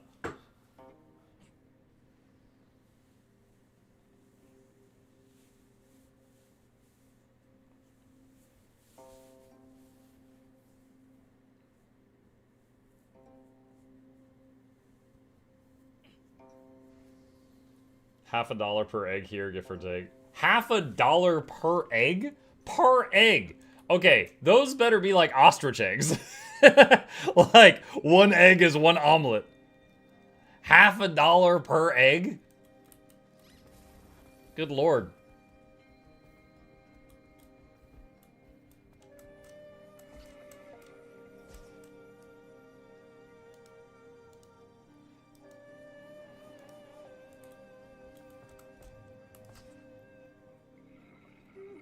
Who buys eggs one at a time?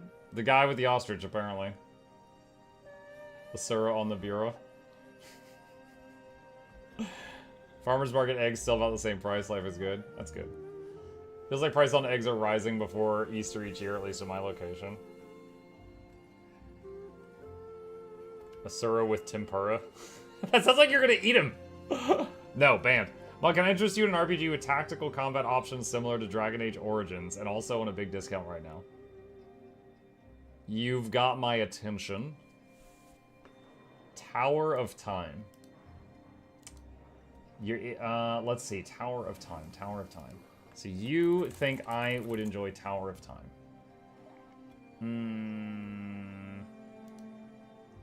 You know, I'm looking.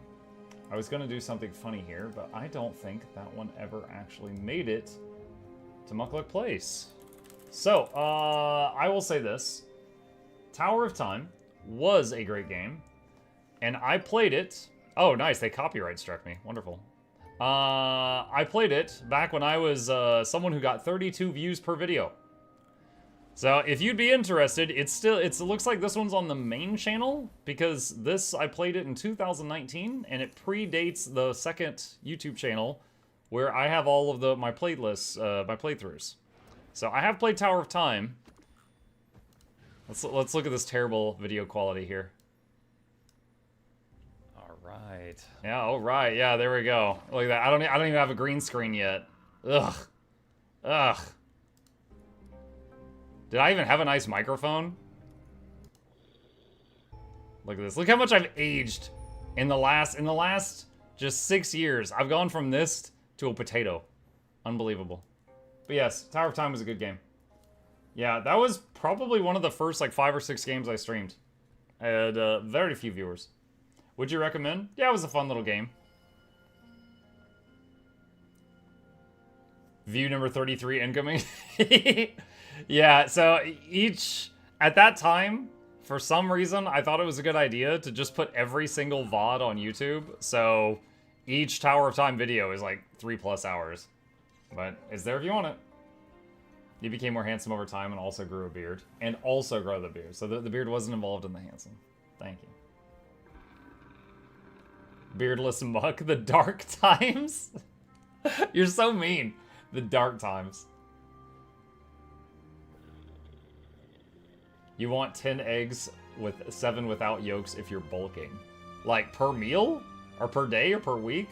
Like, hold on. Like, how often? Have you played through Mass Effect 1 through 3? I played Mass Effect 1, and that was kind of recently. That was just in the last couple years, and it was fine. Like, it didn't stick with me.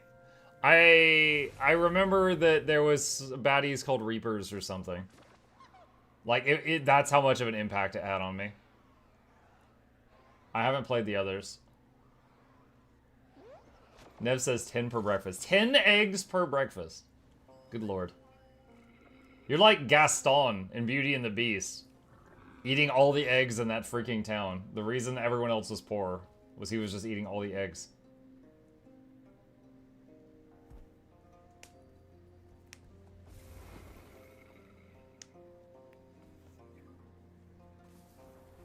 The combat in ME2 is definitely better.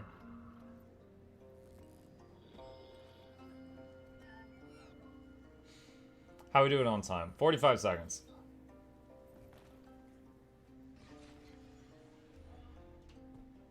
Ten eggs, God, the cholesterol. When it comes to eating, I'm very much just like, whatever gets me out of the kitchen the fastest, which is not healthy. I had Fruit Loops this morning, chat. I had Fruit Loops. And not even like you name brand Fruit Loops, chat. I had like poor brand Fruit Loops. And I was fine with that. I got no time to like go in the kitchen and be like cracking open eggs. Don't get me wrong, I love eggs. I'll eat eggs. I just don't want to make them. That involves me being in the kitchen for more than 30 seconds, which is my limit. Fruit rings, yeah. Fruity rings.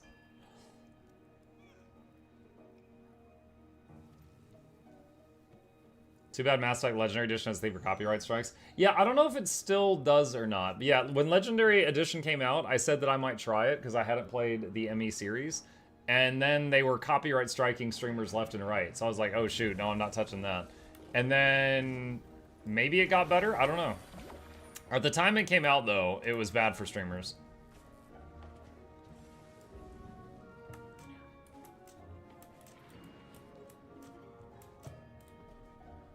That's pretty cringe. Well, I would say it's cringe if they do it on purpose. I don't know if they did. For example, you know, like Guild Wars 2, when Dragon's End came out, I got copyright claimed by the music in Dragon's End 3 times. And they apologized to me. They were like, this is not supposed to happen. That was like an automated system that was just going off the rails. And they were like trying to stop it. So I completely understand that sometimes it just happens. Other times it could be funny. Like Warner Brothers trying to like DMCA so many people, they accidentally sent a takedown to their own website. Did you guys hear about that one? They contacted like the web dev. They were like, you need to take this website down. You know, that we don't like this Warner Brothers website. Signed Warner Brothers. And they're like, are you sure? All right. You're the boss.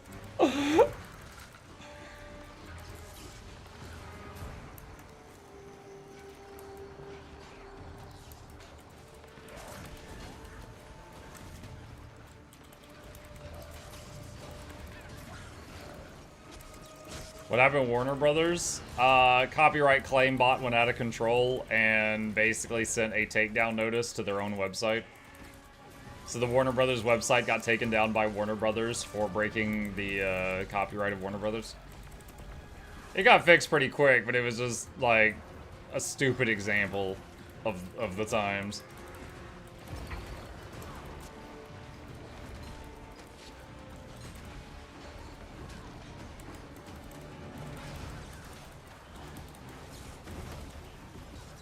I either really want to cook or I'll eat a handful of random chips and I call it a day. Girl dinner. My wife got on some kind of diet thing like a couple years ago, and she's, you know, credit where it's due. She's stuck with it for years now, but she like hardly ever eats dinner now. She has like a decent sized breakfast and lunch and some snacks, and she like almost never eats dinner. That's just her normal now. Dude, I can't, like, turn up the thing to render everyone here, or I'm gonna, like, lose so much FPS, but also I keep not seeing the boss, which is annoying, too. Pop-Tarts are made for a reason. Dude, that's, like... If it's up to my kid, my kid is just gonna have Pop-Tarts every single day. Every single day.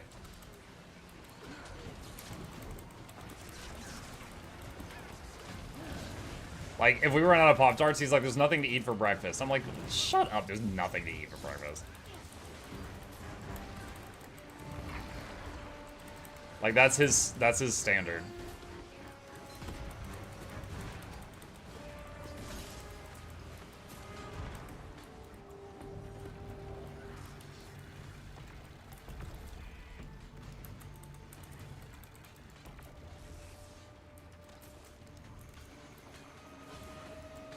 That's crazy. It's just what he's used to.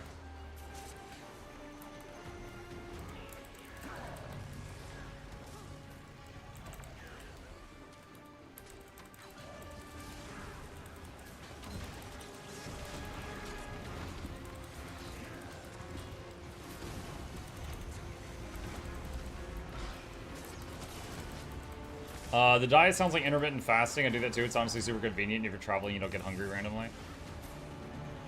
Yeah, it works for her. Like, the only times she usually eats dinner these days is like if we're visiting friends or family and having dinner together, then she'll eat. Or if she's just made like some big dish she put a lot of effort into for like me and Boy, and then she'll have like a small serving. But typically she just doesn't eat dinner anymore. Waka waka waka waka waka waka waka waka waka. Alright. GG. Let's see.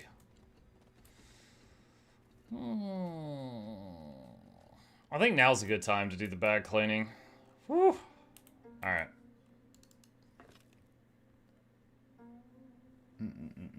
More food for you then?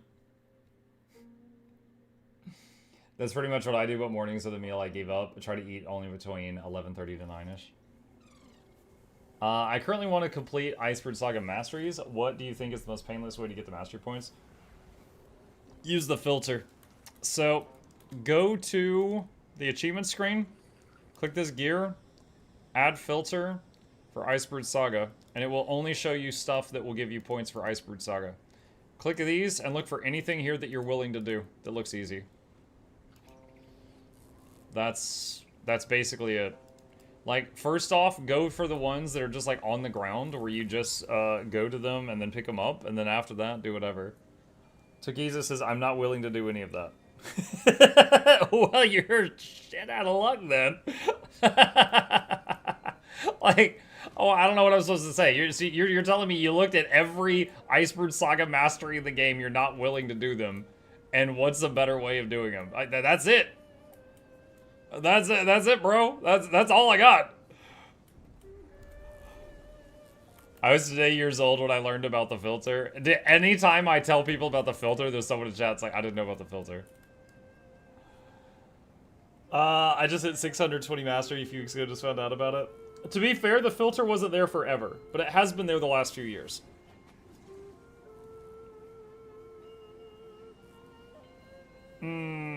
What to do if I have a friend who is an altaholic? Embrace it. Anytime it's like their birthday and you don't know what to get them, buy them a new character slot, and they'll love you for it. And it'll cost you like 10 bucks. Chat, I'm gonna get a soda, need some caffeine. I'll be right back, and then we'll tackle these bags. I'm gonna leave them up just so you can enjoy them.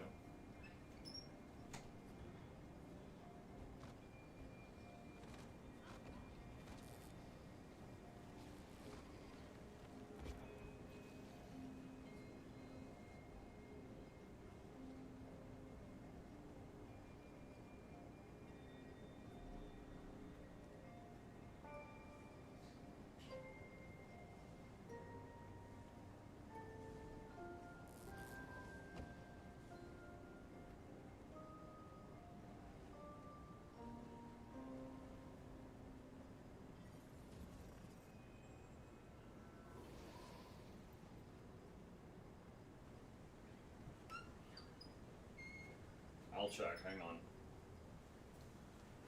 Hold on, chat. No. No, Chip is not in here, Gabe. I don't know where he is. Alright. When I went to the kitchen, Gabe was asking me if I had Chip in here. I was like, I don't think so. Let's see. Mike, you still have 200 bag slots left. You don't need to clean it. Yeah, that's true. I do like that logic. All right, search for consumables. Show me only those.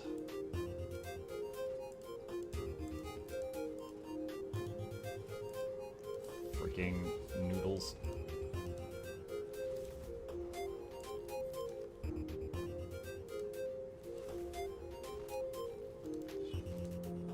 Yassif.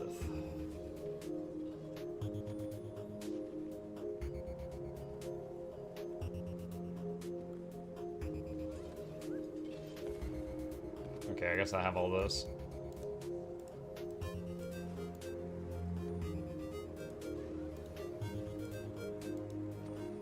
Need consume all button? No, I wouldn't want to consume every. Dude, if I hit consume all and it drank 8 metabolic primers, I would lose my mind.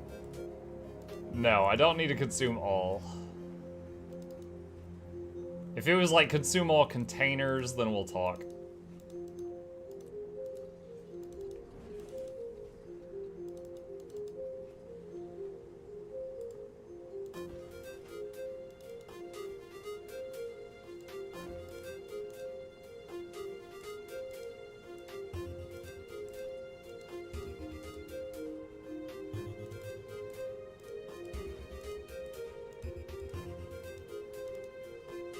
See, amalgamated, amalgamated,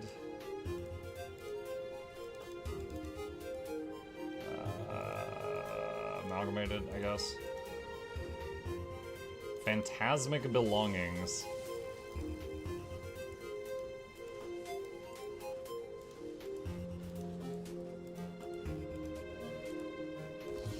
What is this one? Oh.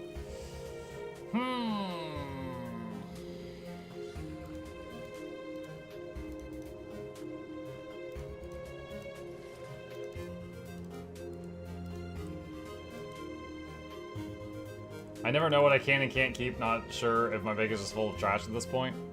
Now see, if that were me with that problem, each day I would wiki like 3 items in the bank that I don't know about, and do what, like, either sell them or do whatever I need to do. Like, you know, if they're trash, get rid of them. If they're value, maybe throw them on the trading post. Just each day, I would just look up like 3 things and slowly get that problem, you know, fixed.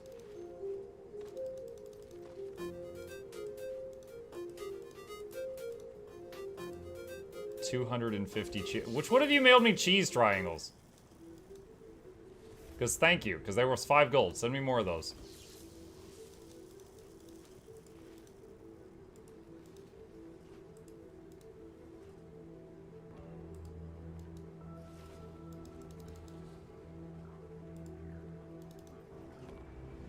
Oh god, what is this? Scavenged obsidian set. Where did I get this thing?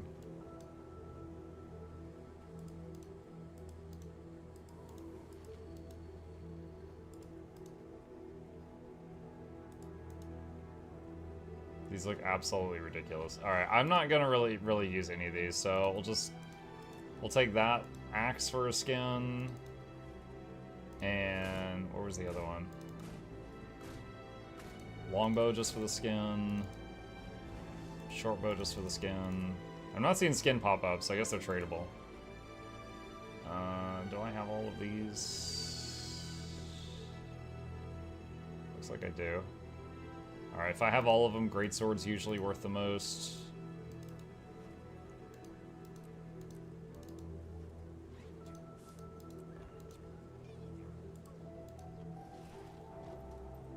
Got some Grandmaster marks.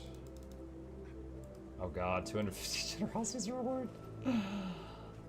Holy smokes. I haven't opened these in a while.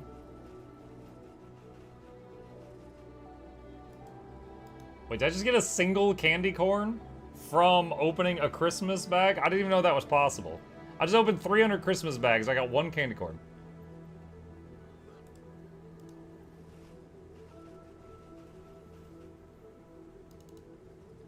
Alright. Do I need any of these? No, I do not. Alright, great swords then. Janthier wild boxes. God, I don't know. Do I have all of these? Do I have all these relics?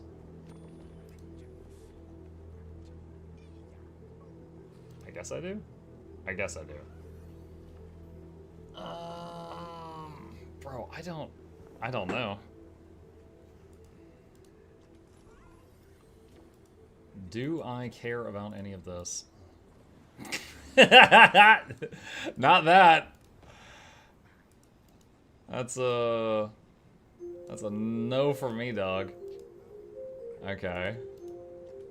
Shoulders. Just some sticks. Feathers. Oh no, I didn't mean to do that. Coat.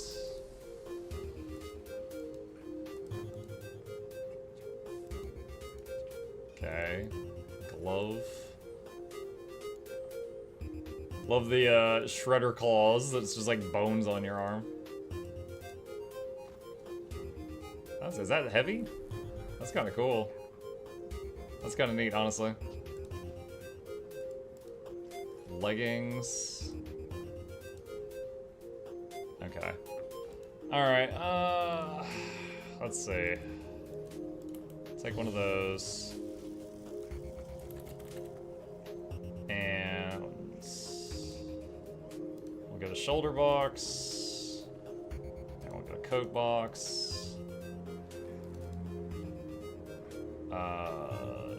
I assume you get all 3 when you pick one? No, it doesn't look like you do. Interesting.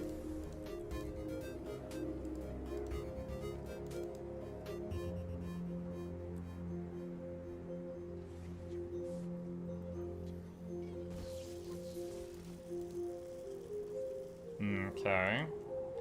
Alright, Urson weapons. What are these things? Oh, I was just getting great swords from these. Alright, that is done. Okay, 15 of these, sure. Open that up. Unidentified red dye, probably crap. Barking dog, just pick one. Serpent's Wrath weapon choice boxes. Okay. Alright. Is there anything here I would actually use?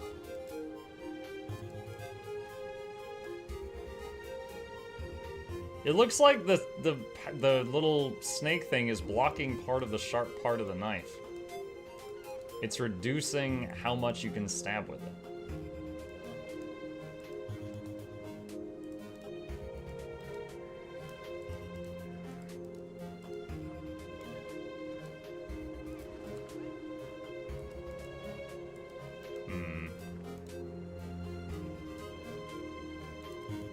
That's kind of cool looking, honestly. Let's see, do I have one of these? Oh, I already have that. Past me had the same idea. Alright, get a great sword. And... what else we got? Did I have another one of those? Oh yeah, here we go. Dagger. Did I have the spear from this yet? No, I'll take the spear.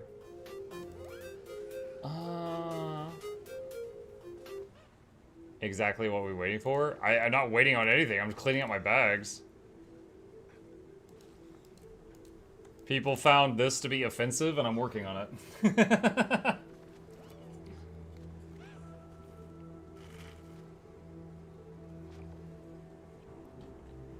I meant the new links which I posted. What is this? Snack on the job with the Sweet Treat Gathering Tools. What is this? Hang on. It's like a slice of cake. It's like a chocolate croissant thing. Like a side, and then... oh my gosh. Hold on, do they have a video?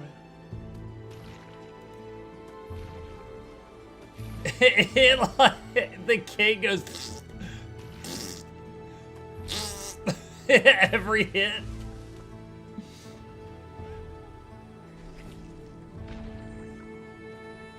Yes, let me just harvest these herbs with some cream puffs.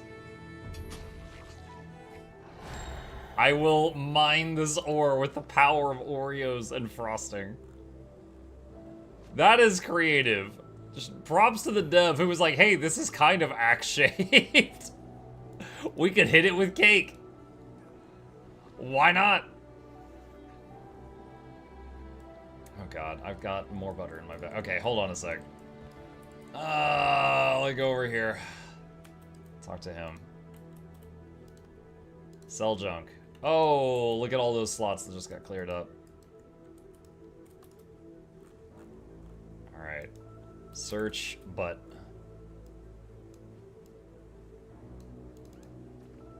oh my god. There's so much money! Why? Alright, there we go. Okay. More for those. And I need green dye. Karka transformation, don't need that. Choir bell. I'm gonna sell it for 2 copper. Probably just take a few years to sell. Barrow builder, some orange thing. We'll salvage it. Chocolate bananas? What? 17 gold, what the heck? Hot take: I love the INV management in GW2, it's very satisfying. Really? I don't mind it. I think it's kind of funny when people get really upset when my bag gets dirty. I don't mind it though. Okay. Let's see. What do we have? I could sell that. No, it's fine. I'll do that myself. Let's see. Okay. Temporarily, we're going to put all the un-ID'd stuff in here to get it out of the bag for a moment.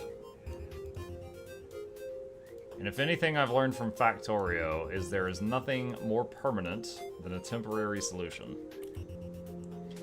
Alright, salvage all blue and white items.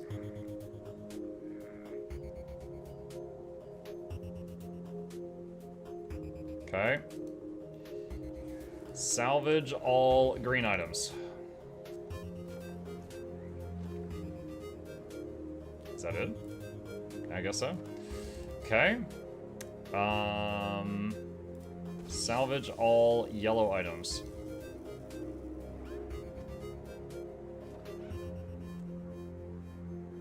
Okay. And now we're gonna salvage orange items.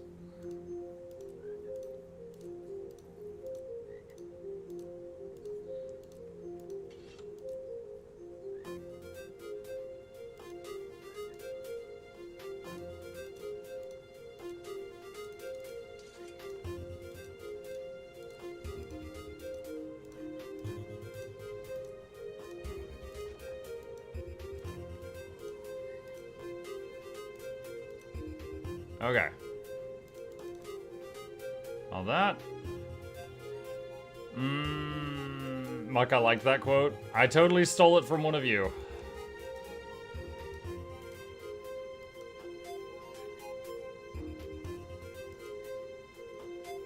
They say that imitation is the ultimate form of flattery, right? So I'm flattering one of you right now. Search Potat. Take 1,000 of these out. Sell the spuds, they're overflowing. The spuds overflow! I think some of those are worth money. Yeah, they were FBA, but I wanted the skins. I got a bunch of skin unlocks. You can see them on the right-hand side right now. But you are not wrong. Onion. Onions are overflowing. You must be flattered a lot when you see a clone of your Asura. Typically, if I see someone running around with a copy of my fashion, I usually just tell them, what's the quote? Identity theft is not a joke, Jim. It's a very serious matter. You breakdance with them. Also an option. Amok, when you have materials fully in meta storage, how much do you take out and sell at a time? Like half. Like, back when I only had 250 space, I'd just pull out like half of it. The point is just to let it go back to auto-collecting and still have some for when I need it for some weird reason. Let's see. Dire insignias. Let's see, this thing. Gold ore.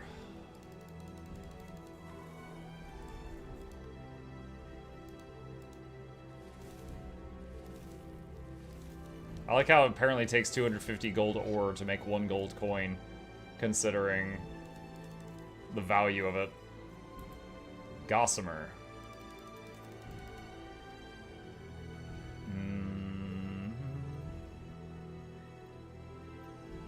Thick leather.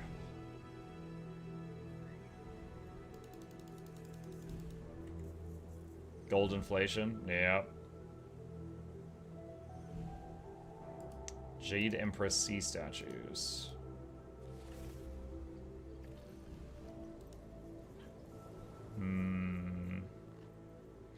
Double click to transform into a Choya or don't. Drinking a second time will transform you back to yourself. Consult your druid before use. I am my druid!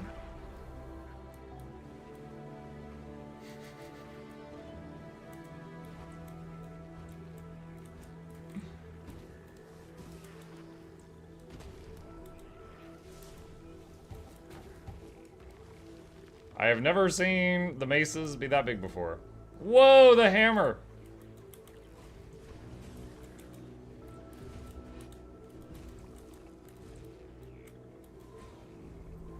Love that transformation. Hope it stays. Oh, it says it's only during April Fools, so.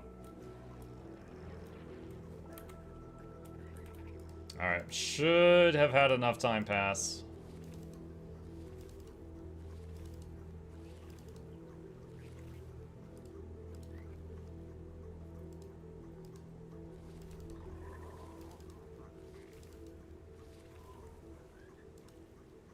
Okay.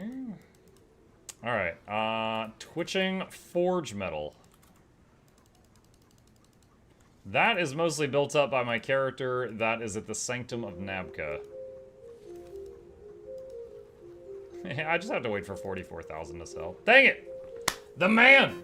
The man is sticking it to me. Gotta wait on this.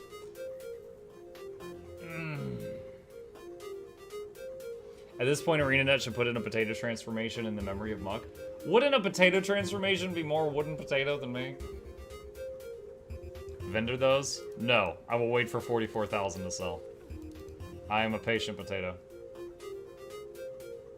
They yield the same. Do they really? Hang on.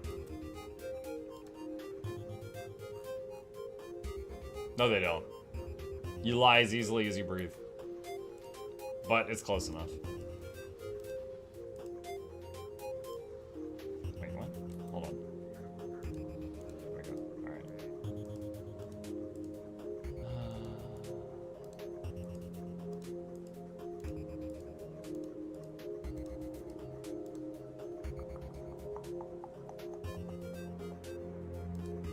Squish. Alright, Muck Chalk Grunt in 15 minutes. I don't know if I'm gonna make it. We got a lot to do. Hold on. Baubles.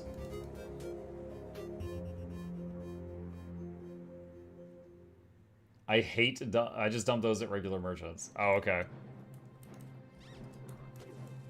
I just got a mail. What was that about?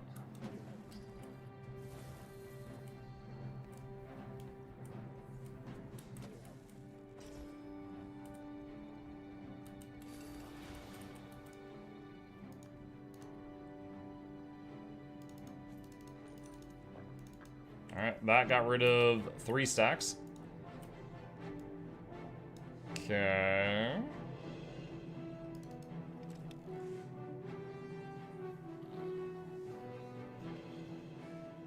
Dungeon Rush started. You can't use that route, Muck. You're not a hooligan. You can't tell me what to do. Alright. Let's open up this sell screen from here.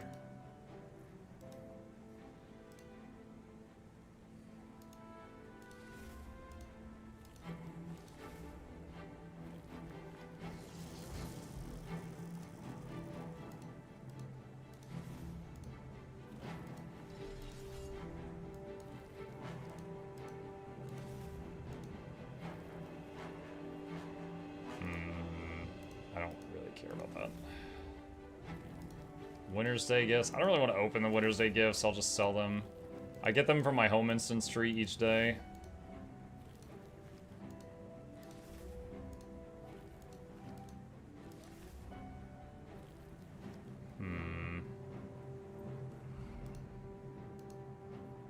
What?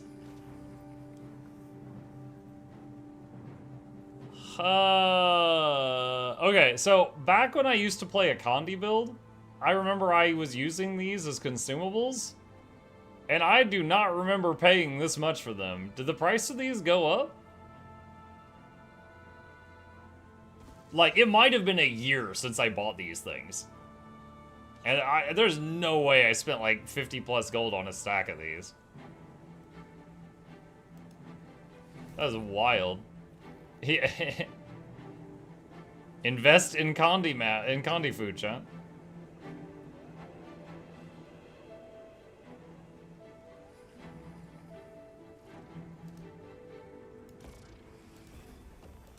Carrots are overflowing, chat.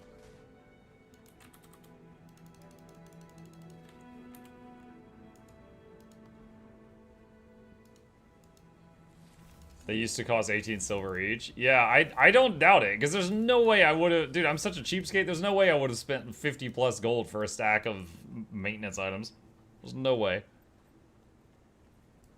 Rift Essences. Malg. No, was it Rift? That's it. Whoa, that was trippy. I need to make 3 to get the stacks out of my bag.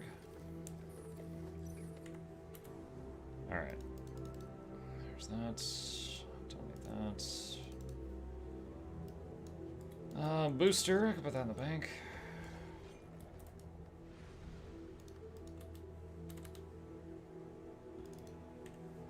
Alright. It's trash. It's trash. What is this? Oh. Do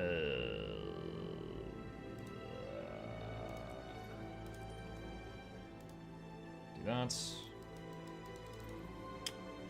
Auric Dust. Ah, shoot. What was I doing with that?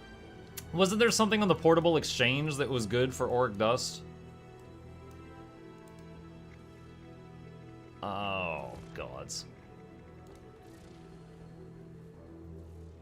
Could turn it into Aurelium. What else? Crystal and ore. Shimmering crystal. No. Tenebra. No.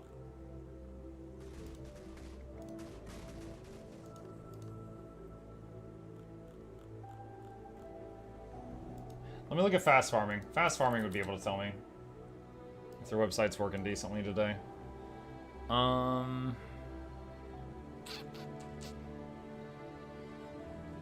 Currency conversions.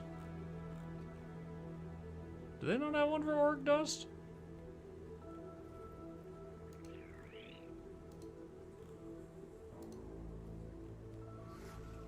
Huh.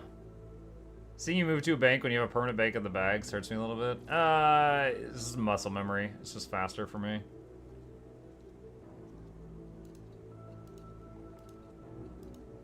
I don't know if they've got one.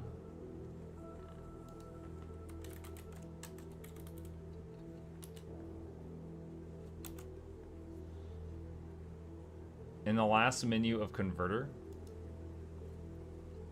Huh?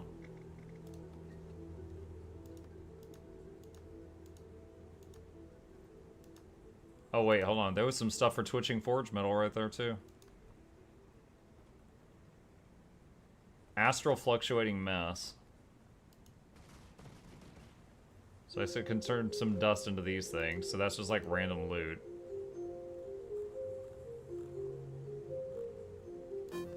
Is that the best option?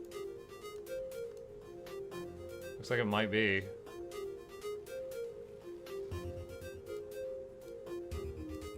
Alright, I'll just do that. I'll just use that, that's fine. Alright, 42 of these things.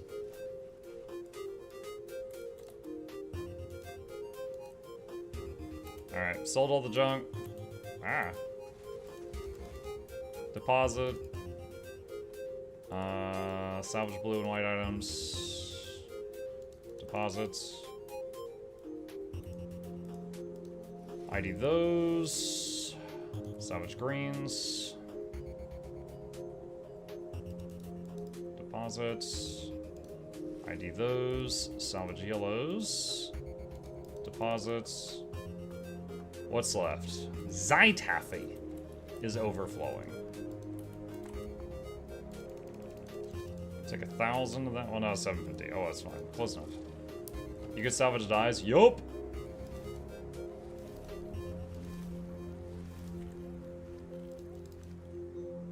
Let's see. Gifted. I think I made this one gift too many when I was making some expensive project recently. Tomes of Knowledge. Alright, let's bulk get rid of these. So for those that don't know, if you don't want to double-click spam on Tomes of Knowledge, you can go over to this lady, and you can convert them in mass right here. So that was doing 15 at a time, and it turned them all into spirit shards. So it's a lot less double-clicking. Just get rid of this guy.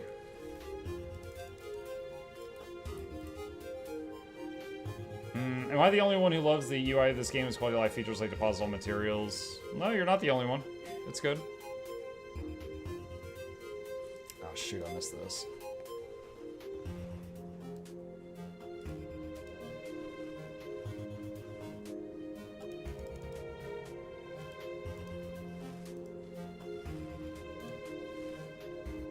Alright, salvage greens. You're not turning the taffy into gumballs? I forgot. It's fine. Make some money off of it, not a big deal. Alright.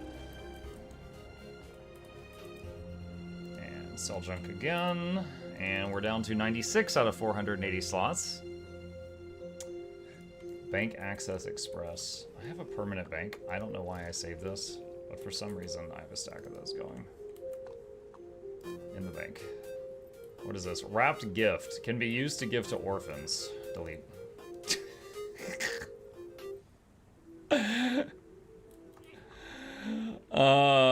Let's see. Bandit death marks. I don't even remember what these are for. Delete. Ancient Norn cape pin. Used, favored by the otter. Ascended amulet. Yeah, I have a legendary amulet though. I'm literally never going to use this. Can I salvage that?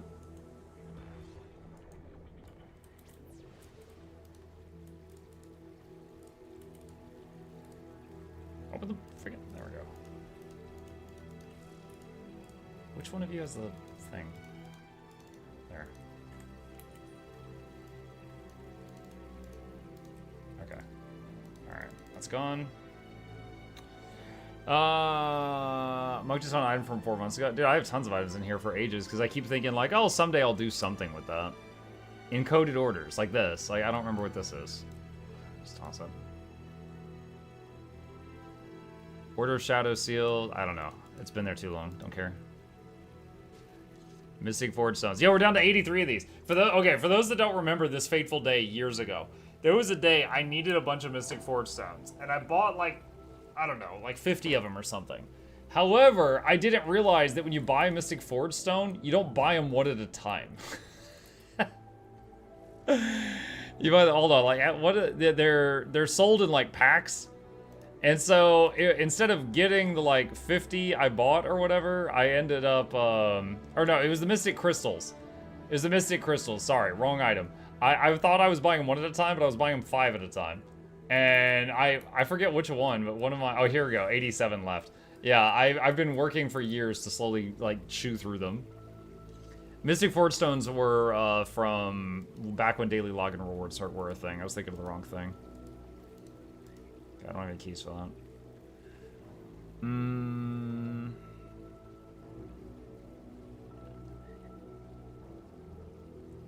What is this? Proof of legend. What is this? Do I care about this? What is this? Why are you in my bag?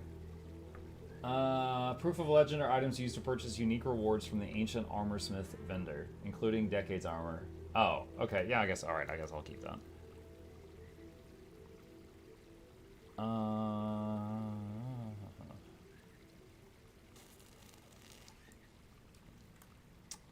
Leyline Sparks. I probably have to wait for the Portable Wizard Tower Exchange to recharge again to get rid of those.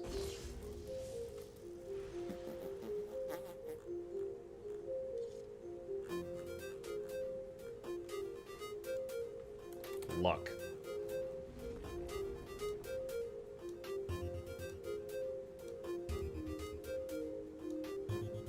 I could have my Artificer condense all of that. Squish.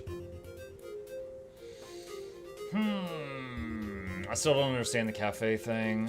I could put that Grandmaster marks in the bank. I've got a stack of them. Good evening. Hello, Megam. Convert the unstable fractal essence into currency. No need to hoard that anymore. No, no, no, no. Listen. Listen. When I first started this game, like 6 years ago, people told me, they're like, hey, if you want to get into a challenge mode Shattered Observatory group, you need to keep this as proof of kill. And so far, no one's ever asked me for that. However, the day might come where I need this to get into a group. It's been 6 years, but it might happen. It might happen. I might need it.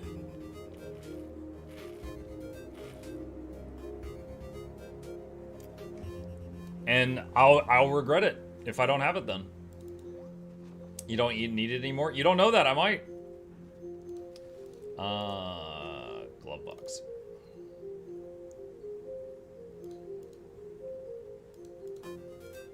The day might come.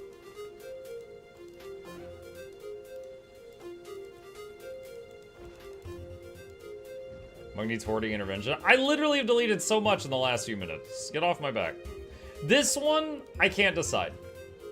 This one I can't decide. For do you guys remember there was like a brief outage like a year or two ago in Guild Wars 2?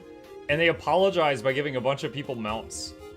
And this is a license to get like any one of these mounts that's in here.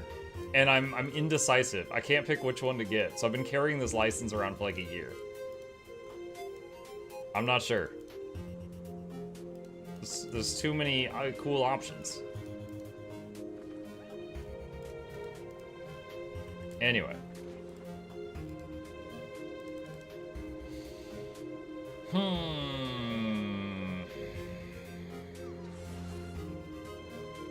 Spear Marshal's plate.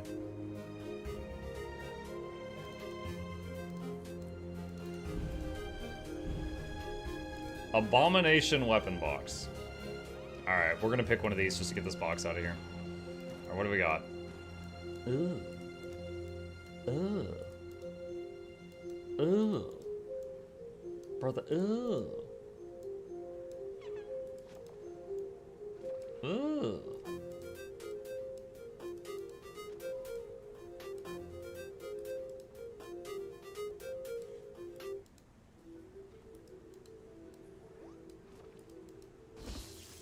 Ah, yes. Block their attack with an eyeball. Extremely effective.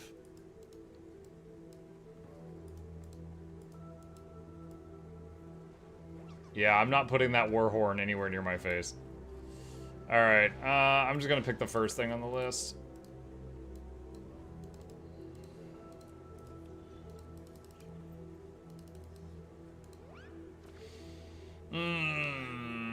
What do you mean, ew? It's ew-woo? Oh, shut up, Sand. Sand, I saw your disgusting comment on the Wanderstop video. What is wrong with you?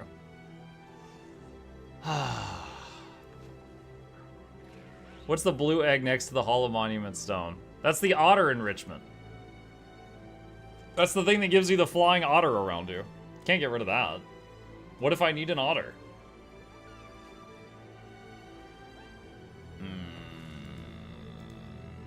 Just sell these.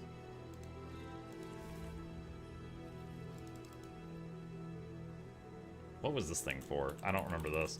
Ambrite fossil line. Oh, I hit the wrong button. Used to craft the axe Lepidoptera.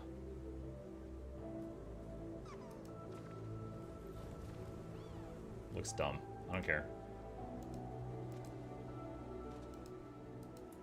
Hall Monument Stone can be deleted. I occasionally use it during streams to answer questions for new players, so I don't want to get rid of it. It's useful from time to time.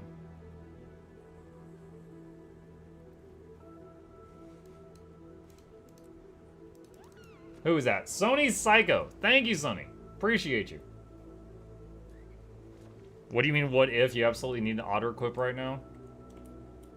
I mean, I do have that other light that, like, sparkles around. Right there. You just saw it for a second. I've got the Wayward Wisp on me right now. I wonder if the otter and the wisp overlap, or if they have different paths.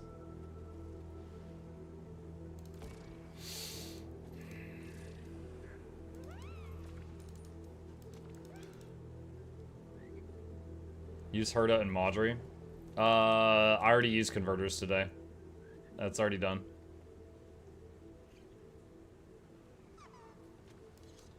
Treasure kit, don't care. Crocotite ore overflowing.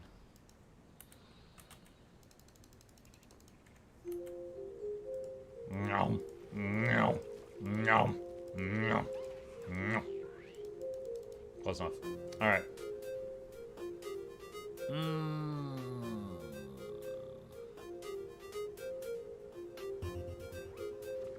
Imagine the banker. I'm like, hey, I'd like to get 1,000 of my crocotite ore out, and he hands it to you. He's like, oh, you doing any crafting? And I just like, ugh, just eat it right in front of him. He's just horrified. Open the Warlord chest. That's a difficult one. Oh, the Warlord chest. I was thinking of a different one. Hang on. Okay, what? God.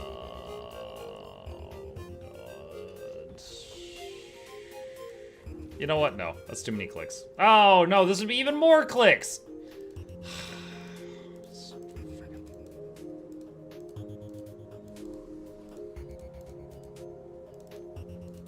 I was ready to just lose the money just so I didn't have to do this.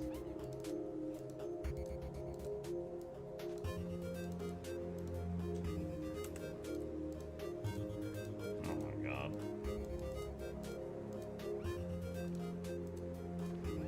Alright, deposit. There. Alright, you forced me. So lazy. I am lazy in an efficient way. Look, I got to 10,000 gold, right? Most lazy players don't get there. I'm a special breed of lazy. You know, the goblins say time is money, friend, and my time was worth more than those clicks I just did.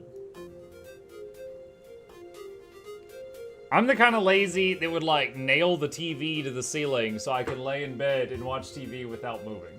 It might fall and crush my face, but until that time, life is good.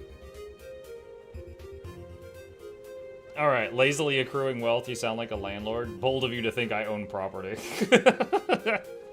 Me, who woke up this morning and ate bargain brand Fruit Loops. No, I do not have any renters. No. Alright, War Machine. Dude, okay, these things, I'm gonna be honest. This whole set looks good, and I can never choose. The War Machine set, I have no idea what to get for this. This whole set looks nice. Look, this sword does blunt damage.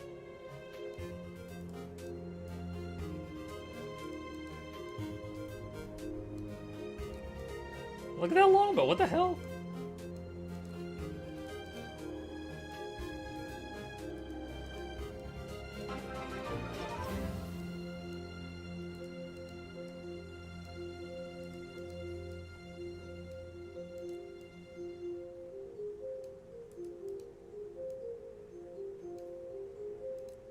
I'm glad I'm not the only one that hoards unopened weapon skin boxes from not knowing what to choose. Yeah.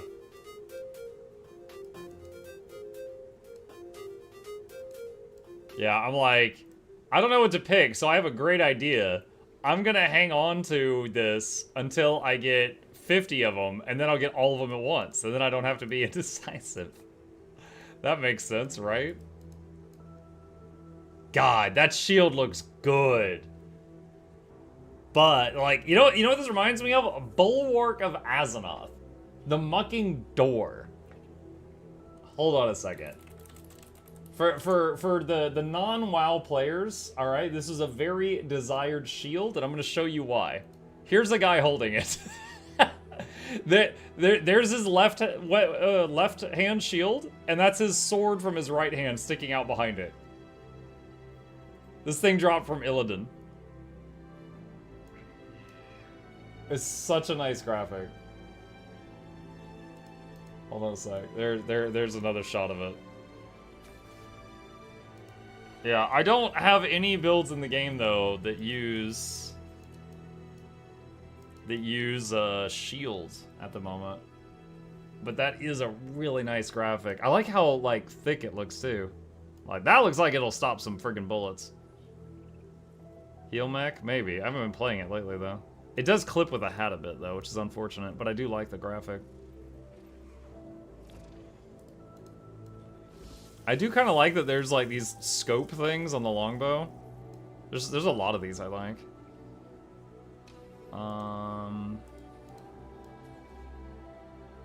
Alright, friggin' let's get a sword. And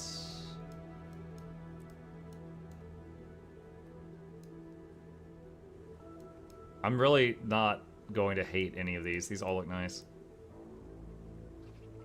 Let's get Sword Dagger. I can use Sword Dagger and PvP together. Let's see. Is it unlocked? Skin unlocked. Okay. Alright. And skin unlocked. Okay. Alright, there. It's done. I finally did it.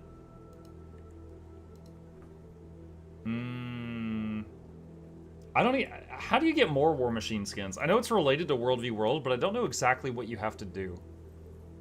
Can anyone tell me in like a sentence or less? It's a World v World Rush weekly event. Is it in here somewhere? Is it like in one of these boxes?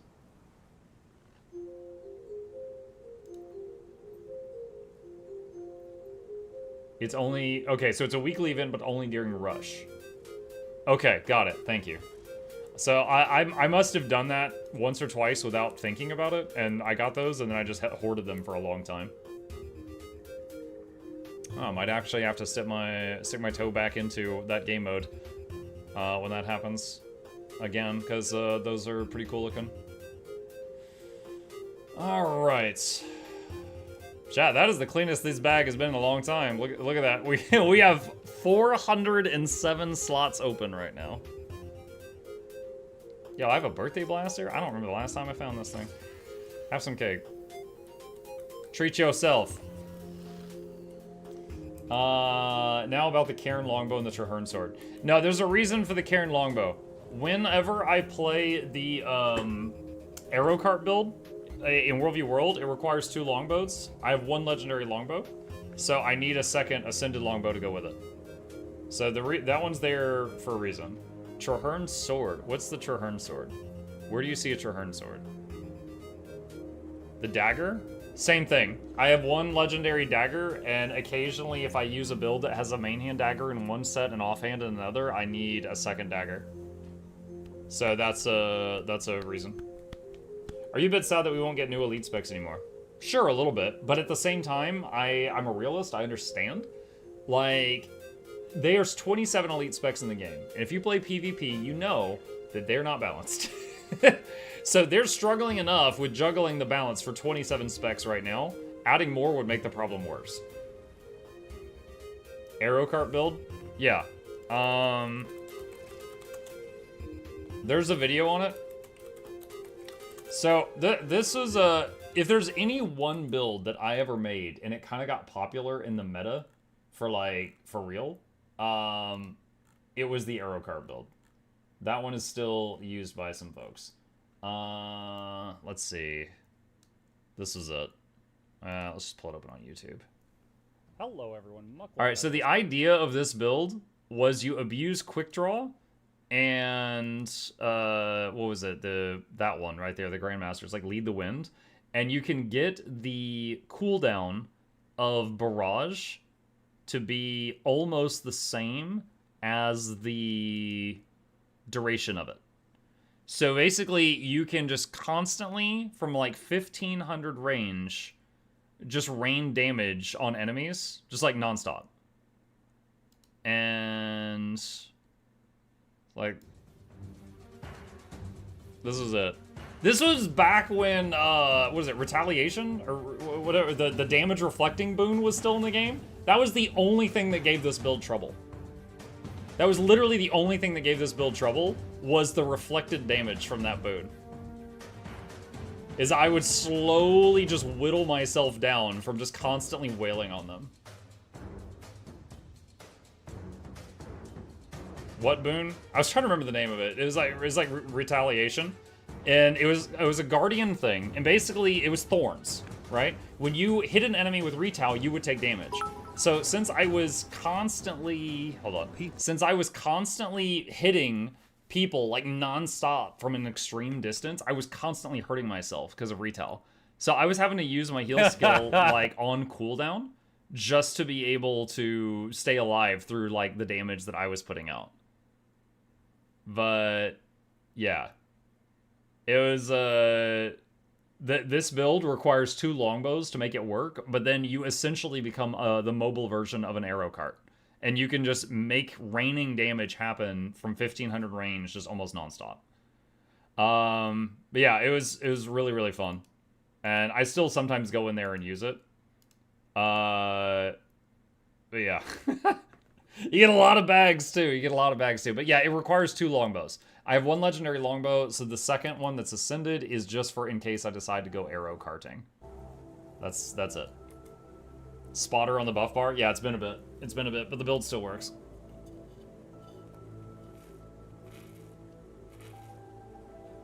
Currently, the arrow cart kind of feels dank, man, because roamers will delete you, and in Zergs you get out-healed so easily.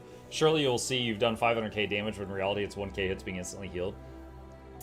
Yeah, so roamers, yeah, it's not for close range combat, right? It's 2 longbows. You're meant to be at very long range. But if you were like on a wall in a keep and the enemy was like, you know, there's like 5 to 10 people trying to, you know, break in, you can make their life hell while you're up there. Heck, you don't even have to be on the wall, because it doesn't require line of sight. You could be, if you just have like snap to target, you could just like shoot them from the other side of the gate, and that way you don't get pulled down or anything. But yeah, like it's really, really good for like sieging or defending a siege. But it was fun. It was you know, something I came up with, so it was very special to me. But yeah, need 2 longbows for that to work.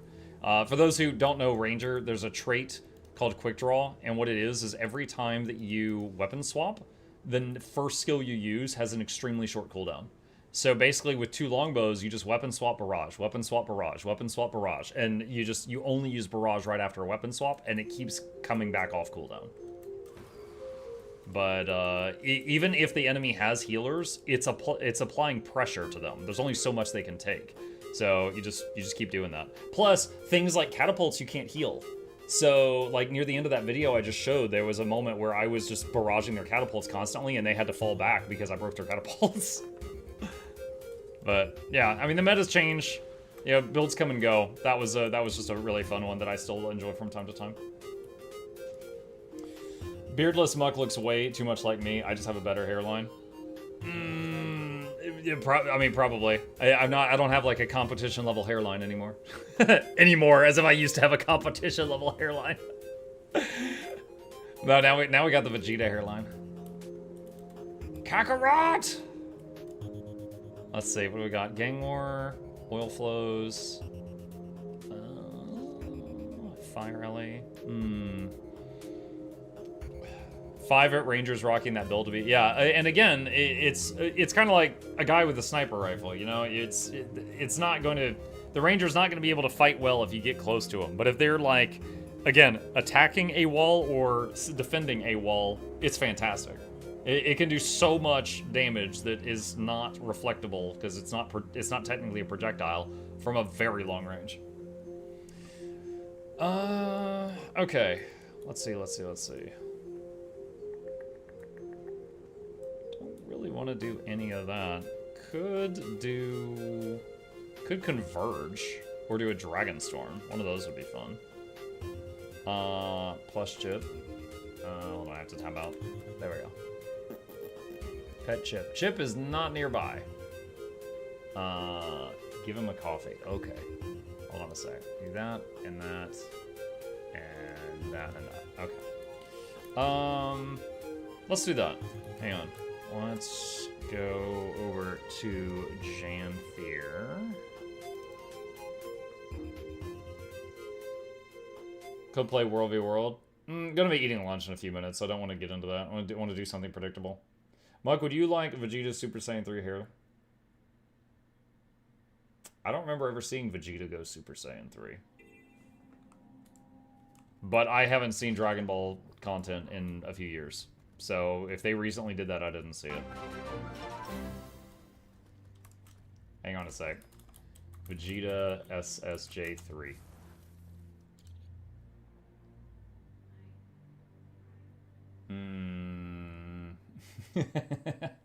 Dude, wait, why are some of the pictures are like him as a child, SSJ3?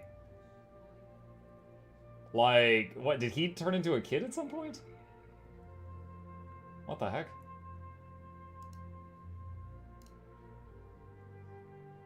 Alright, so here we go. There we go, yep. That's me. There we go. Yeah, that's me right there. Yeah, this is the one that made me, like, confused. I was like, what's going on here? Like, it looks like a little kid. The McWidow's peak, yeah. I've always had the, yeah, for those who don't know, when your hairline comes to a point, that's called a widow's peak. I don't know who named it. But I've always had that, but it definitely went back a bit further as I got older. Okay, let's see. Chat, I'm on EU right now. For anyone who is interested, I invite you to the easiest converge of your life here's the squad join command I'm putting in the chat. If you would like to join, I'll pay the entry fee to open the door. And we can go in, get some Clop Jarny legendary mats, get some gold, good stuff. Break some kneecaps. I'll wait a few minutes to see if y'all are interested, and if we still have open space, I will put it into the group finder after that. You have hair, I've never looked that far up.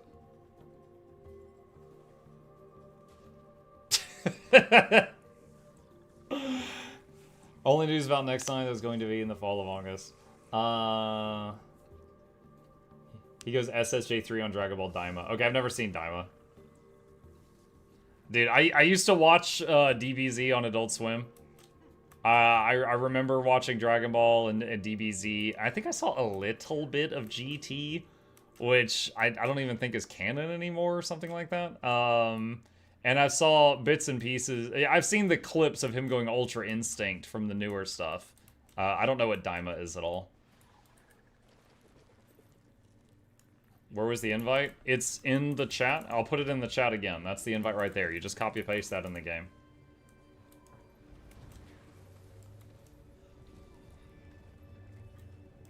GT's not canon. Was it? Oh, dude, okay, weeb question. Wasn't GT the one where he went 4? So is 4 not canon? Or does he go 4 again in the new series? Hi. Thank you. Hey, just a minute ago, chat was like, hey, you should go do some PvP. And I'm like, I really shouldn't, because there's a sandwich on the way. I placed an order. Yes.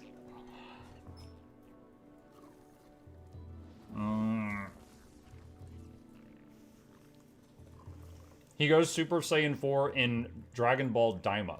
Okay, so they reintroduced 4 in a different way.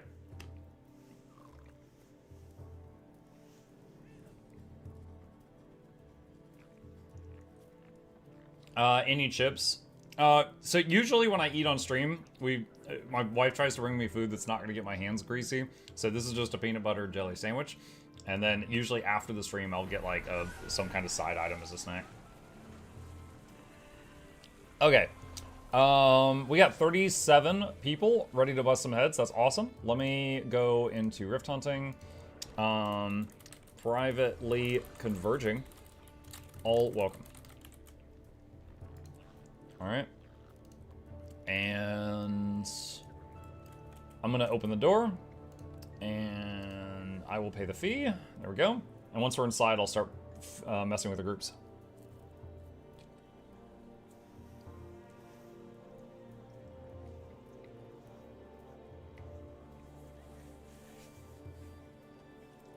I used to work in an office back when Dragon Ball Super was airing. It was amazing. A bunch of middle-aged men discussing the latest episode. Dude, this is gonna date me a bit, but I remember I was in high school when Goku first went to when he first went Super Saiyan 3 when he was fighting Majin Buu. I mean, dude, he was fighting Majin Buu for like 2 years. And like I remember the day in school after he turned into the stupid candy. Do any of you remember that? There was an episode, Majin Buu's like ultimate kill move is he would hit you with a laser that turned you into a candy. Goku, for some reason, became the incredible fighting candy, and it was just like a jawbreaker with like chi around it, and it was floating around, and just like, it was just like a bullet. And he would just continue to kick the guy's butt until he turned him back to normal. And we were all, like the next day in school, so many people were talking about that stupid candy episode, and we were just laughing our butts off at like the whole thing. It was Vegito. Oh, that's right, they were fused together, right? Yeah. But there was a lot of conversation in the hallways about the incredible fighting candy. I thought that was a fever dream. No, like Boo turned him into a candy, and he still continued beating Boo until Boo turned him back to normal because he couldn't handle fighting the flying jawbreaker. If you provide quickness, please move to a new subgroup.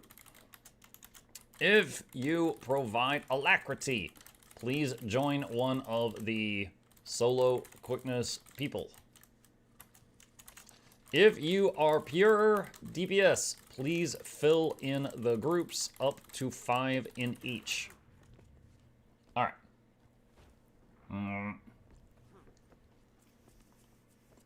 Like, these young kids don't know what it's like to have stuff on TV now. Dude, I'm not reminiscing about having to see commercial breaks, okay? I'm just saying it was an experience, right? I remember it. Like, I specifically remember conversations with a couple of other geeks in the hallway at school about how cool SS3 Goku transformation thing was, and then the incredible fighting candy. It just, for some reason, those stuck with me.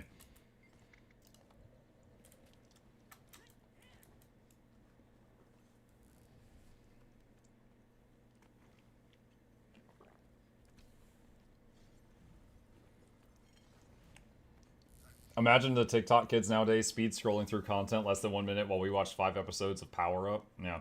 Dude, X4 on that thing. All right, when I was really young, we didn't have like cable or satellite or anything, right? And one thing I always loved is during the times that my parents would take me on like vacation, is the hotel room would have Cartoon Network. That's the only time I got to see that. And one time we were in a hotel on some vacation, and it was on TV was Goku fighting Frieza. All right? A year later... hold on, backtrack. So, we were in that hotel like 3 nights, and each night I continued fighting... I continued watching Goku fighting Frieza, which was basically him powering up the whole time. A year later, different vacation, we go to a hotel, Goku is on TV fighting Frieza. A year later. And for some reason, in my young mind, it did not occur to me, oh, this is a rerun. My first thought was, he's still powering up.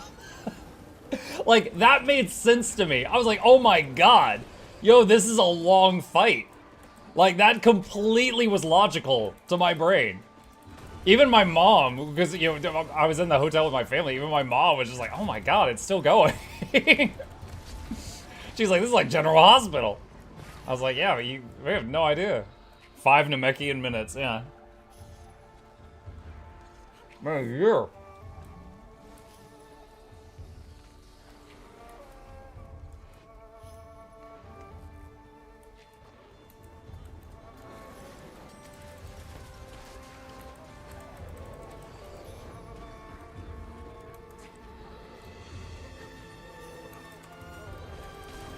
Protect the donkey.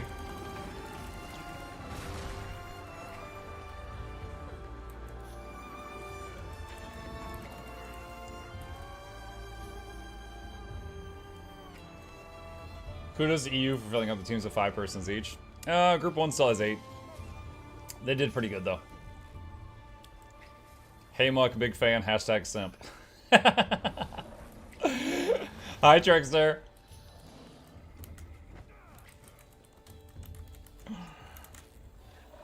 Alright. For after we get supplies. Group 2, go west. Group 3, go east. Group 4, Maw of Valrior. Group 5, go Cavern. Group 6, go all the way north. Group 7, keep this camp alive. Other groups, help anywhere. There we go, we win.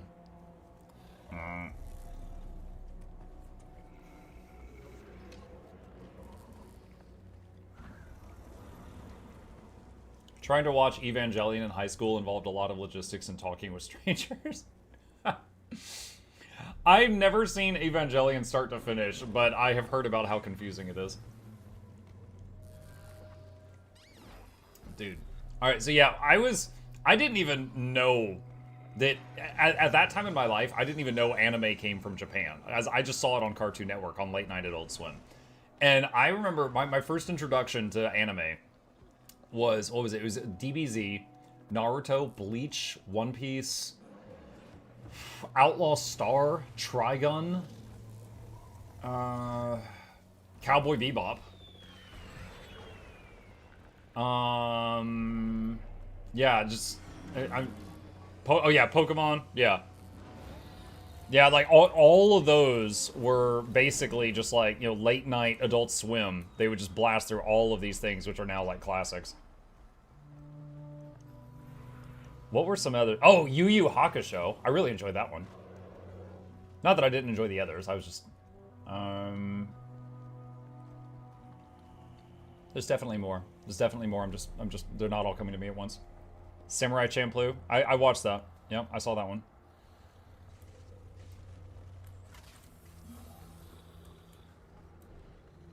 Wasn't even Adult Swim back then, it was Toonami, and Adult Swim listed up. I can't remember the order of things, but yeah, it was Toonami for a time as well. Inuyasha, yep.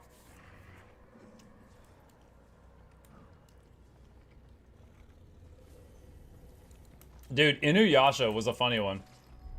So, anyone could understand this. Inuyasha was a show that was like a couple years long, and everything was so slow-paced. It was a good show, but it was very slow-paced.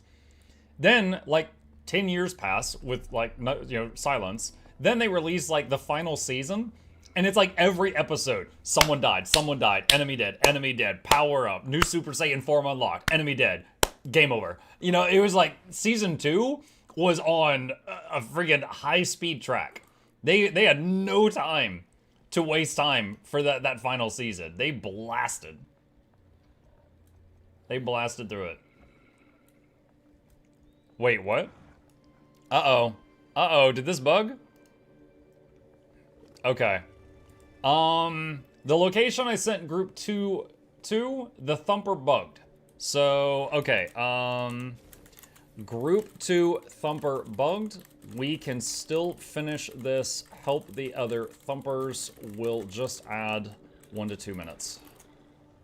Okay, there you go. We go help others. We've seen this before.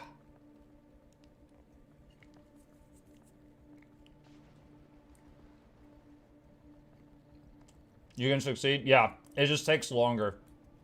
Basically, we have to fill up the bar in order to win, and the bar fills faster if 6 thumpers are active, which we cannot do now. So we'll have 5.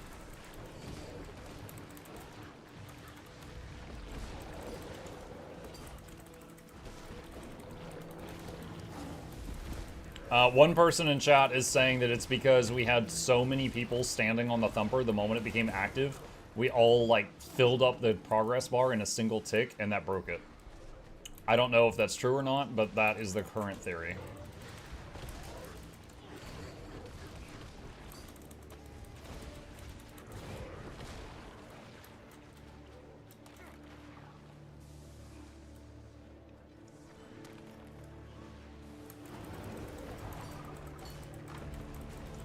I guess no thumbs up. No, there's 5. See, it says 5 out of 6. We've got 5 thumpers, but the one that was west of spawn is broken.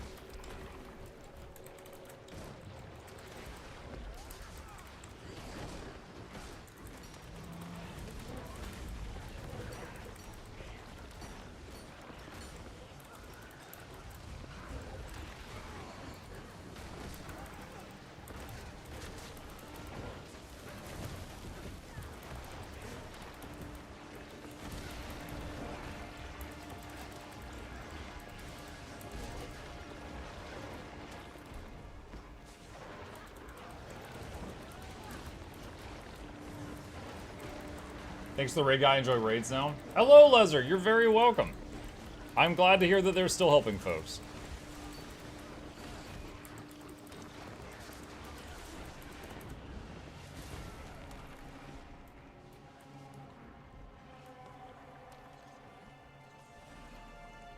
They didn't air Outlaw Star in my country, but they did air Uncensored Ranma 1/2. I never saw Ranma. I think I know that that is an anime about someone who can change genders.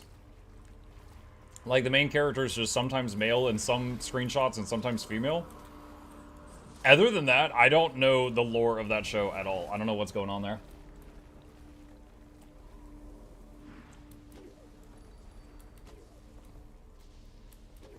I don't know if it's magic or if they're an alien or if they're a Terminator. I don't know what the deal is with that one.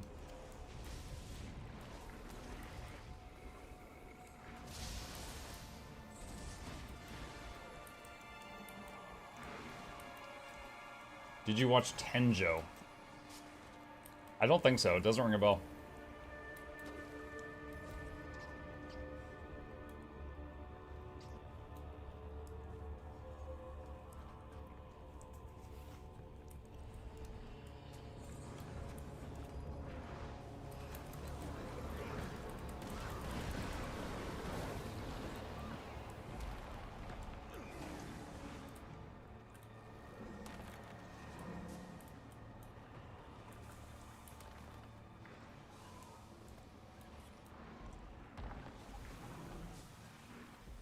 Did you enjoy Dan to Dan? I did, yes. I'm hoping to make another season. If they don't, I'll have to go read it. Because it left on a cliffhanger.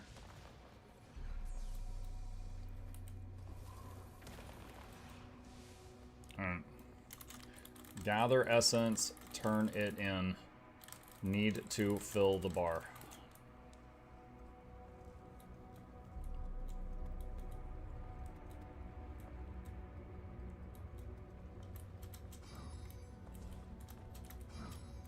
Oh my gosh. You stupid Warclaw. Come on. There we go.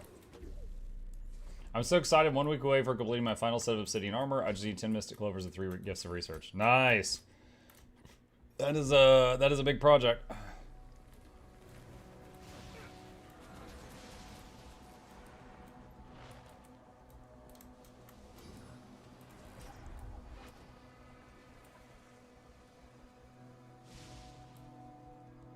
Do you consider Arcane as an anime? Probably not, but it was a really good show. I enjoyed it.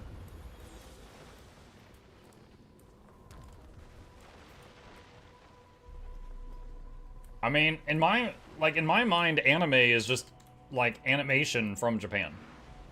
Like that's it. That's the qualifications when I think of anime. Now, I don't know if that's right or wrong, but that's how my brain works. Like, if you say anime, I'm thinking it's an animation from Japan. So, like Avatar: The Last Airbender, I don't think that's an anime. I think it's a really good show, and I enjoyed it greatly. I don't think it's an anime.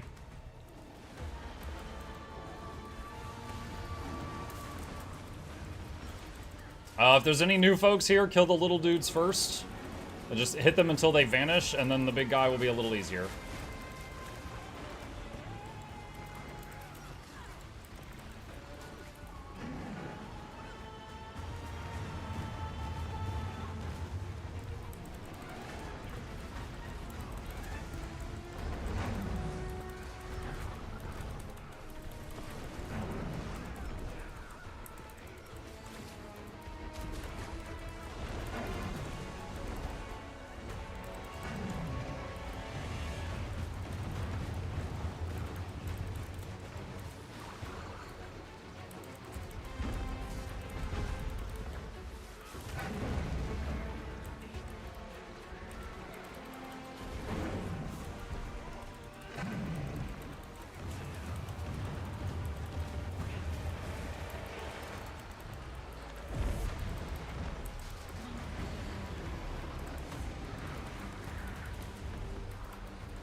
Second season of Dan to Dan is confirmed and already has been done. Should air sometime later this year. Sweet.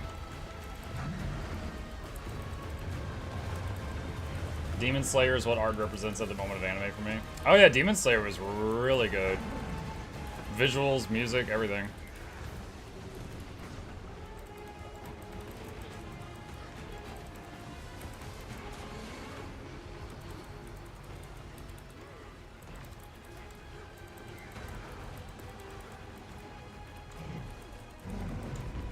The Yakuza series is my anime. Dude, the freaking Yakuza series. Oh man, I'm just thinking about what happened to us last time when we played it. Friggin' grown men. Ugh.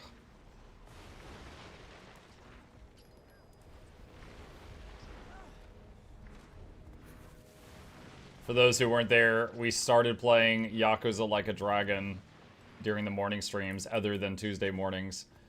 And we heard, our character heard a baby crying. And he's like, that's a newborn baby. They might need help, which is this crazy assumption to just make. And we bust into this place, and it's a bunch of grown men in diapers that are, like, role-playing. And they're, like, apparently a different Yakuza organization, and they get pissed that we broke in and saw them like that, and then we have to fight these guys while they're in diapers. And you beat them, and then they respect you, and then they, like, all have a round of bottles, like, as it, like, baby bottles, as if it's, like, vodka or shots or something. They all have a round. And then they give you their number, and then you can call them for help whenever you need help in a fight. So you call in, like, a buff guy in a diaper to help you while you're in a fight. It was an absolute trip.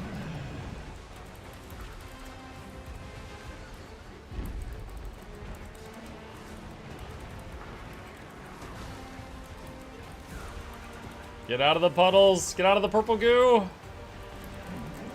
That's the no-no juice.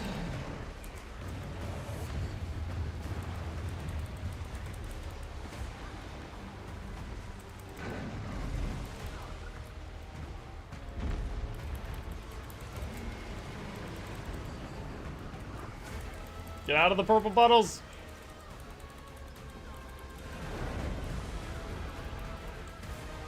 It's gonna throw res in there.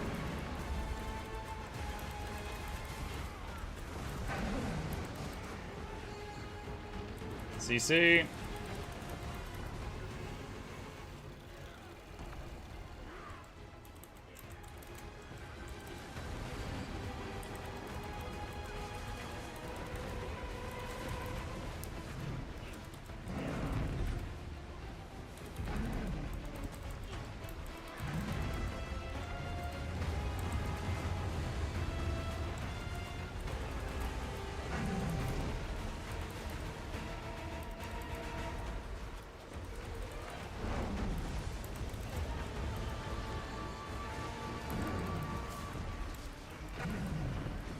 Sniff.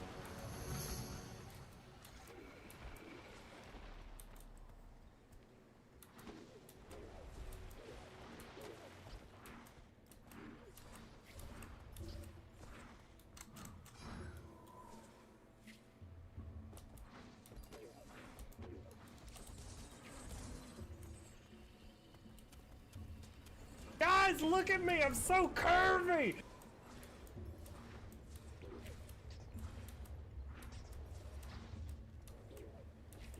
You ready, special action key?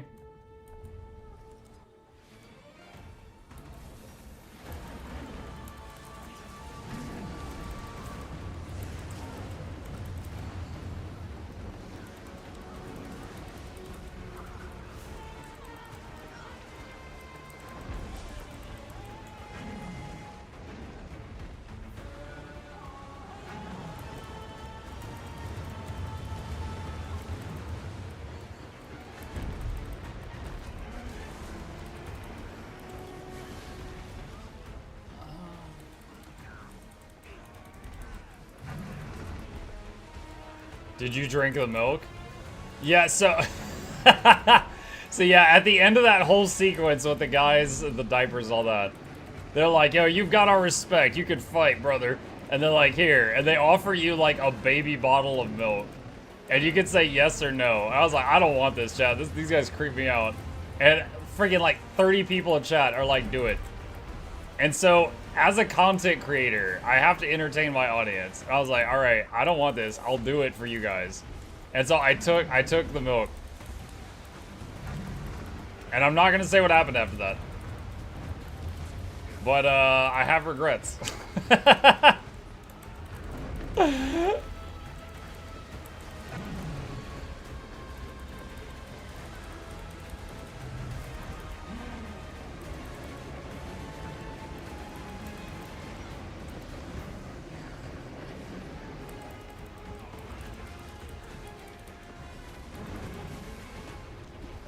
CC.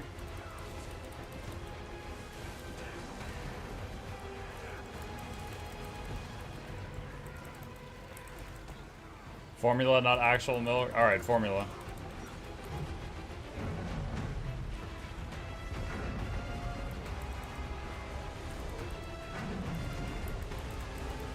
Redo. Have you seen Redo of Healer? I've heard about it. Isn't that one rated R? I'm pretty sure that that's like super rated R.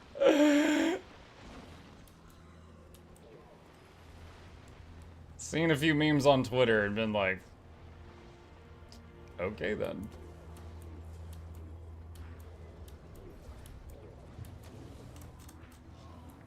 Ah, almost missed the steam bell.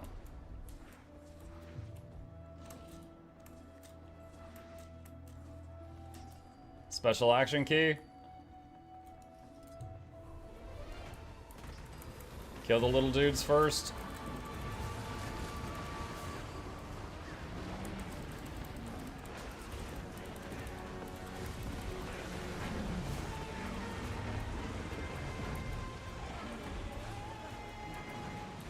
Uh-oh. Oh. That was close. Just gonna AoE res these guys.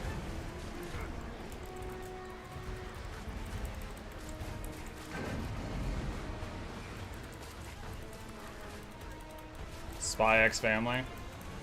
Yes, I never finished that one. I watched the first season or two of that. Forgot to finish it.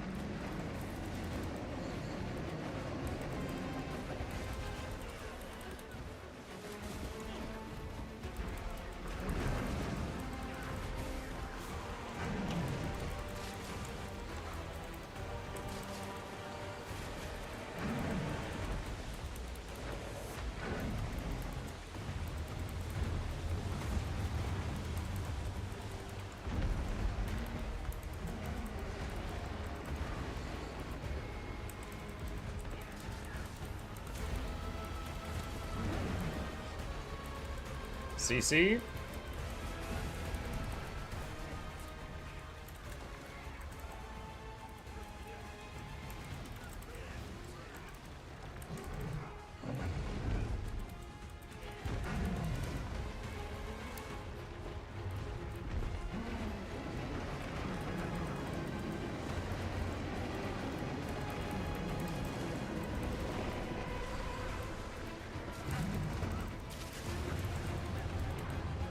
Whoa. Got walloped right there right at the end. GG! Well done. Good game.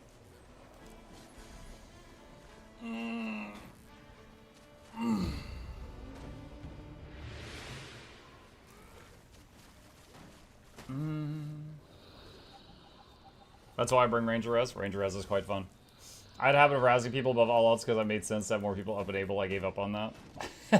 you got to just res them in bulk, like you're buying at Costco. Like wait till there's like 5 down, then just AoE res. All right, GG all. Well done.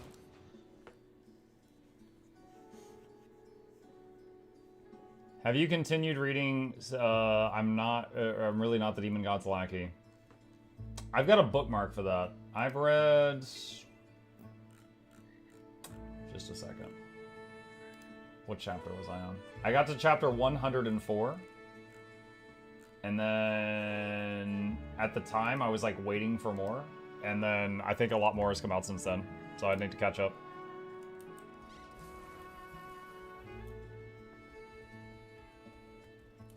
Have you seen Lazarus? No. I don't know what that one is. Alright. Cool. That was good. Let's see. Hold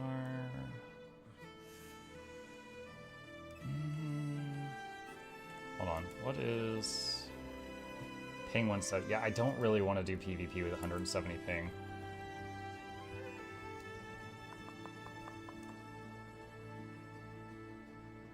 Death Branded Shatterer might be happening right now. Let's check that. If not that, then maybe Dragonstorm. That's a clean looking inventory to chat bully you today. Yeah, we spent like an hour on it earlier.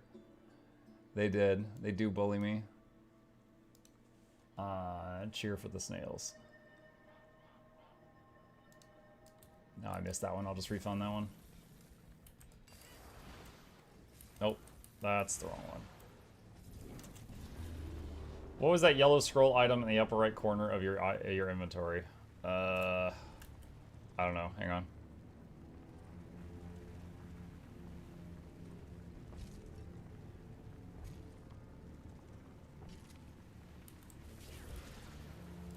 Considering the table, I probably just missed it. They probably just did the fight. Yellow scroll. Armistice Bastion Pass. It's a VIP lounge.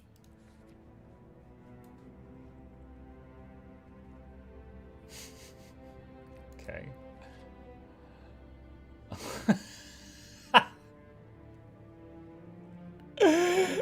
Okay. Dungeon Rush. Alright.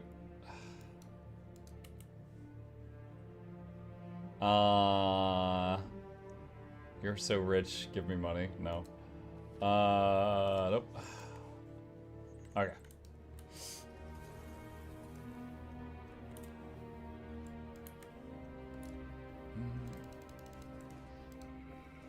Alright. That was a bust. Let's take a look at Dragonstorm. That's always an easy thing to do with the peeps. I want that mount skin. The plush one? Yeah, he's cute. I got a handful of the plush ones.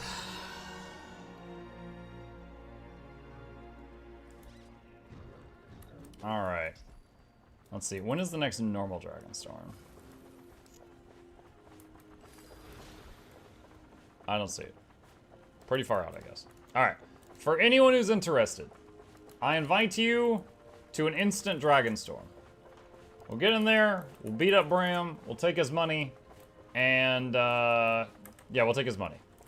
That's it. It's just easy cash. I am on EU right now.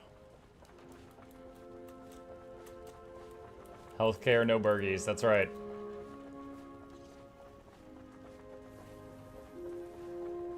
Infusion, maybe? Yes, cash with chance of super cash. Yeah. There is a chance of 1,000 gold item, if you're lucky.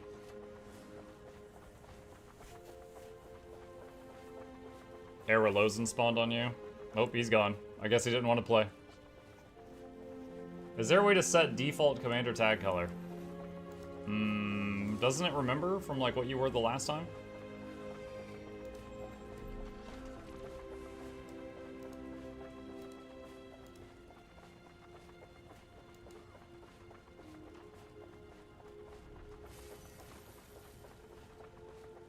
It always sets to green? No, because I just got in the squad and mine was pink.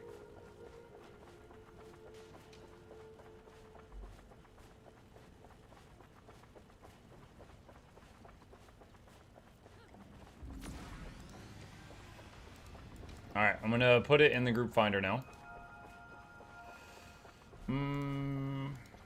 Just put it here. Private Dragonstorm, all welcome. Alright. Let's go.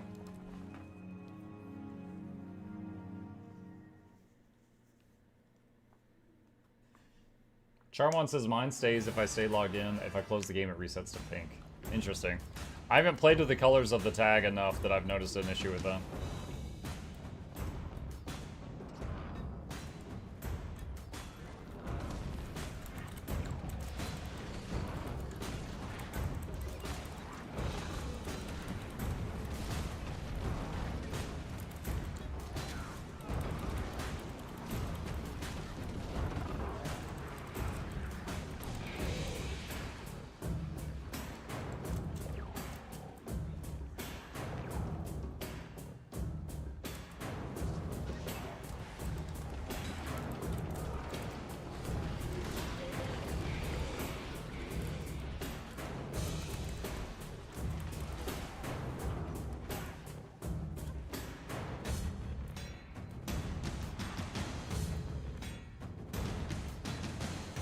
Maybe if you have the normal tag version, it sets to pink, but the normal tag defaults to green always. Not sure. I've never had this topic of conversation come up before. I didn't know this was a thing.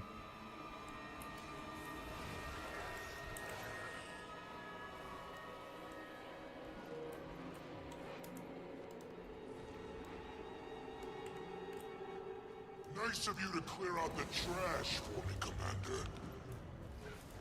Did you? Oh? You look like you broke. All that dormant energy can't be good for you. You picked a weak dragon you knew you could control. Coward. I'll show you real dragon power. Jormag has not yet joined him, champion. You must draw them out. We're long past excuses, Ryland. You made your choice. This needs to end.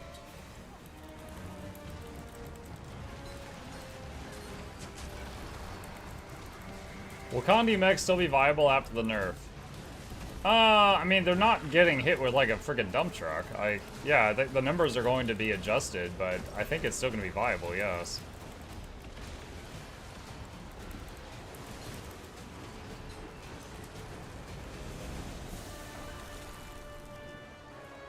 I don't know what the exact numbers will be until afterward, but I don't look at the changes and think it's going to be destroyed. Let him leave. We can't get distracted. That didn't go Ain't it, we're geniuses for making their worst narrative moment a profitable, repeatable activity. No. I mean, what if Zaitan gave really good money? We could go press the one button on Zaitan each day. Are you yourself? That's unsettling. Time. Here we fight.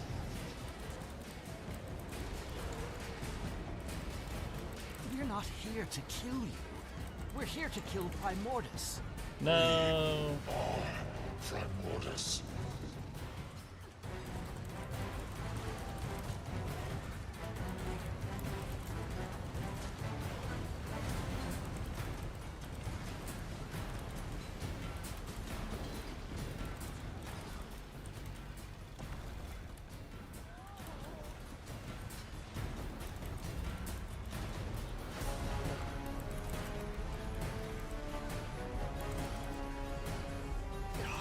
My latency is really bad right now.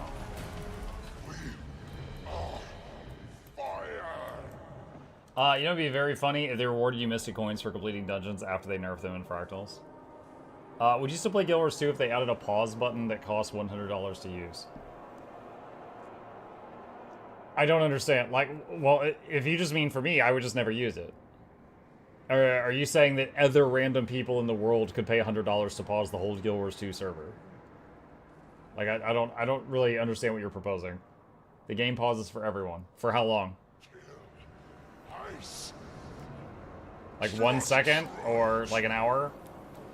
10 minutes? My champion will teach you. This is an incredibly dumb hypothetical scenario.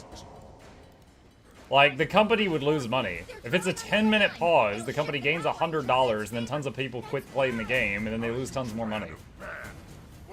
There's no scenario that this makes sense. Do that and we can break the connections to the dragons. I'm sure it'll be no problem. I've stayed my hand before, brother. No more. Today, I obliterate the balance that chains us together. As long as Jormag is connected to the power of the champion and the Frozen, they will keep Primordus cowed. Don't let up. We've got to bring both champions down.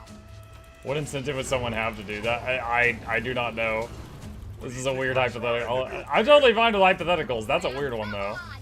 There's no one in that benefits. Not the company, not the player, not the pauser. Like, no one benefits. Bring Ryland and Bram down together.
I'm glad their health was about equal. I was just jamming. I was not watching the health bars at all. Use the prisms now. That's my favorite Champions are hanging stringed on to instrument dragons solo by a in the whole thread. game, chat.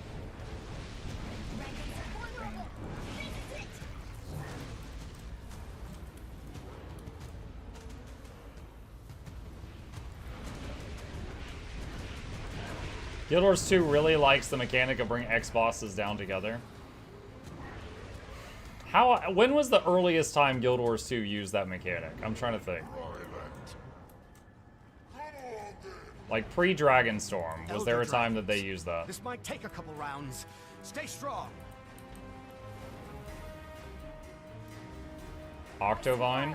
Okay, so Heart of Thorns they used it. Silverways in dungeons. Did they use it in any dungeons?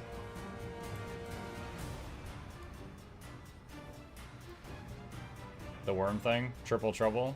No. So I guess around like early Living World Seasons was the first time it came up.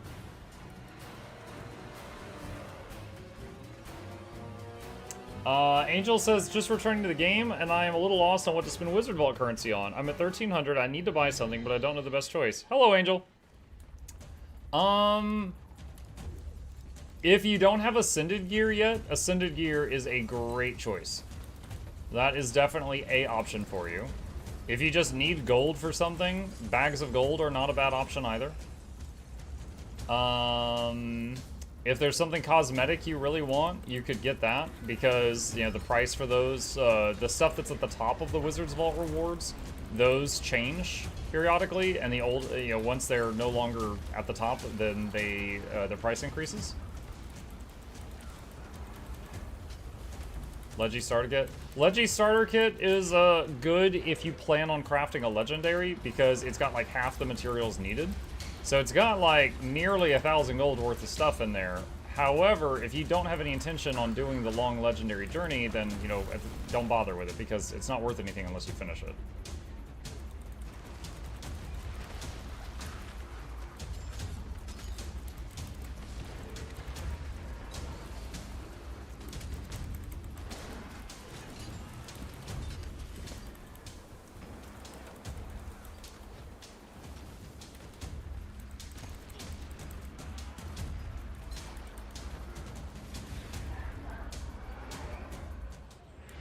I feel it, champion. The connection's weak. Time to move.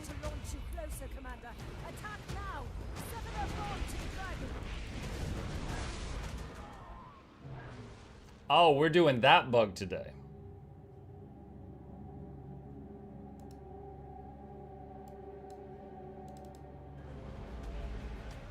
I booped and I got hit for 530,000 damage. Is this genuinely actually working? Stay focused. One last push. For Bram. For all of us. Get booped, dude. Yeah, I did get booped. I could not handle the boop. There's too much. This power. It's so wild.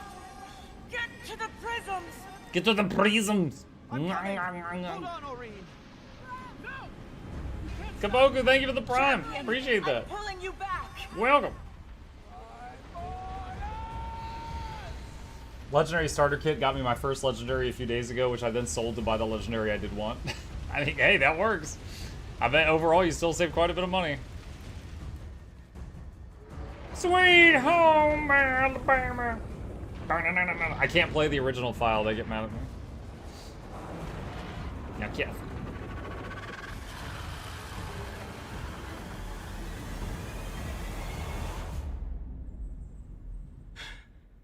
It's done, champion.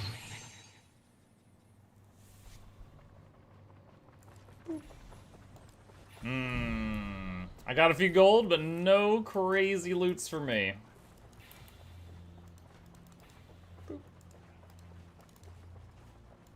Nice. All right, GG team, well done. Thank you for the run.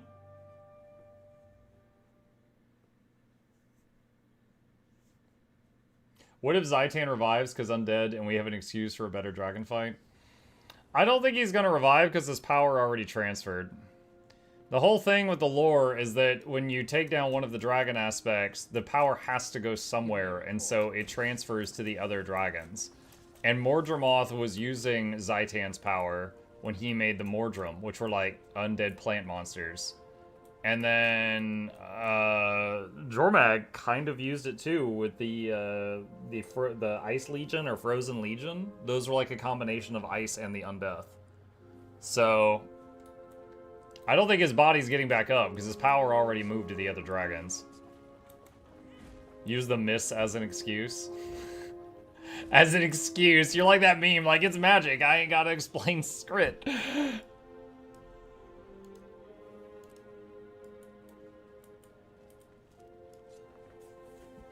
Just have an expansion where a Chronomancer rewound time too hard and we have to do it all over again.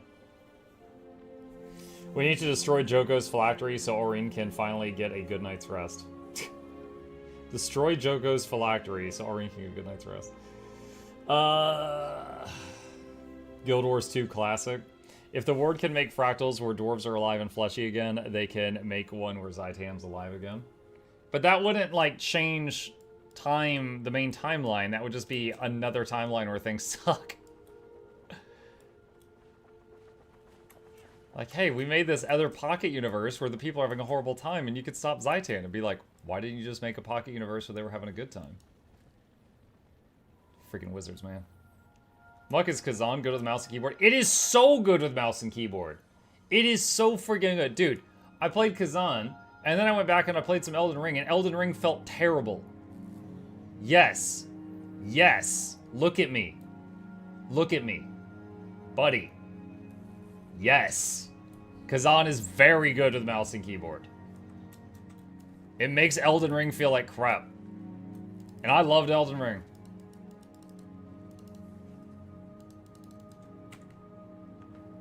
If you could change things in Guild Wars 2, what would you do? Except PvP. We have a video about that. I mean, the number one thing I would change to the game is more balance, which largely is because of PvP. But the balance updates to the game.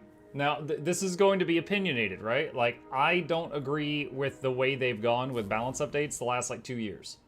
Like, the 8 years of Guild Wars 2 before that, I think were better in terms of how they balanced the game. Now, it's like Willbender. Willbender has been a dominating problem in PvP for a year. And they're just not doing anything about it. It's like, what the hell? Like, why? Why aren't they? Like, address this. You know, there's stuff like that. There's other things they're dealing with, but there's some that they're not. I'd increase the range people could give boons, maybe nerf boons in general. True. Now, here's the thing. That would fundamentally change the game. And I don't know if it would be for the better or not. But I will say that many times, I wish that it was kind of like World of Warcraft, where you just buff before the fight. And then during the fight, you don't have to all stand in one little spot. You can move around. You know, you can be separated from each other.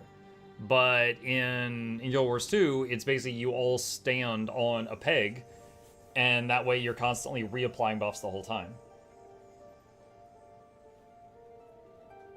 Have Zaitan bring the other dragons back to life. Zaitan's dead.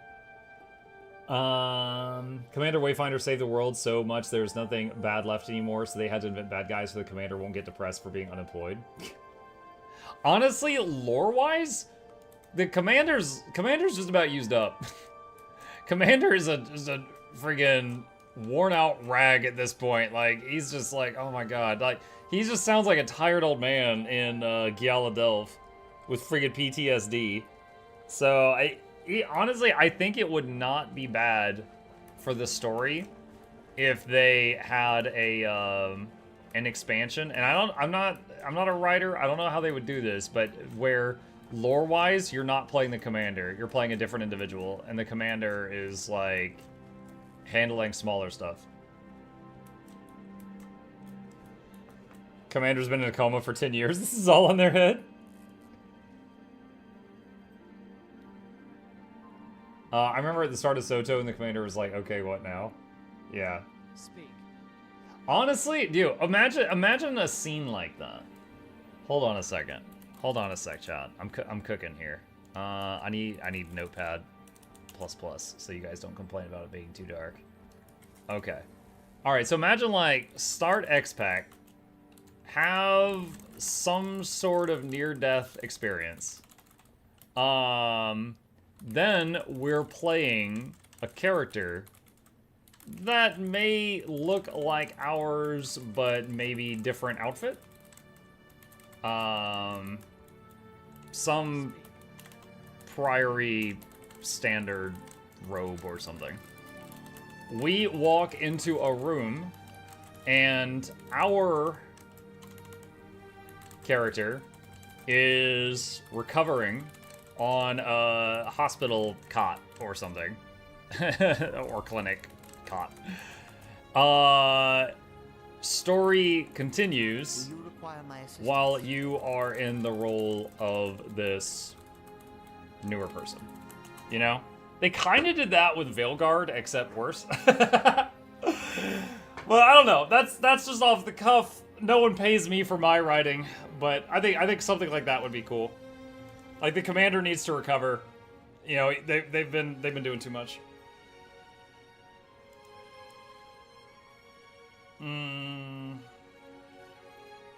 You actually fight yourself and another story in the personal story? Yeah. I mean, it's kind of like, you're describing Venom Snake. I haven't played any of the Solid Snake games. What was I saying? I remember there's the scene when you go to Joko's palace and he messes with your mind and you see, like, dead copies of yourself all over the place. I rise the bet. Commander was trapped by Mordremoth instead of Zoja and Logan. This was all a dream. Since Heart of Thorns, it was all a dream. Path of Fire, End of Dragons, Icebrood Saga, Soto, and Janthe are all a dream. Yeah, that would go over real well. Give us an underling that we train. Yeah. It'll be like Rogue Legacy. It'll be our child. That's why they look just like us. Make Guild Wars 1 Pocket Dimension, Guild Wars 2. Let us go back in time and mess with stuff. They're like April Fool's joke, Guild Wars 1, where the military commanders come into the chopper. You're still in a Mordremoth pod? Yeah, we're in the Matrix. Chat, what if they had a hardcore server for Guild Wars 2? I gotta say, WoW, the WoW hardcore, like the whole OnlyFans thing, like all of that, made it look kind of fun. I would play it. Like, I'd still keep this guy up to snuff. But I would absolutely, I would make like a community guild and just push and see how far we could get. To see if we could clear like some Heart of Thorns raids, get up to that point. The biggest, yeah, you know what the biggest killer in a Guild Wars 2 hardcore would be? Vistas. I'm calling it now. Vistas. It would be Vistas. That would be the biggest killer. Zera's gliding. Oh my god, imagine. Imagine. You're just like, cause you're gliding and you hit the wall and you're like, no. Wait. You slide down the wall and you know there's nothing you can do. You're like, someone summon me quick. Like, oh no. I don't know, if you leave the squad, would it kick you out of the instance fast enough? The Punisher meme. Yeah, no. Twilight Oasis Fractal gonna be end for hardcore character. Oh my god, yeah.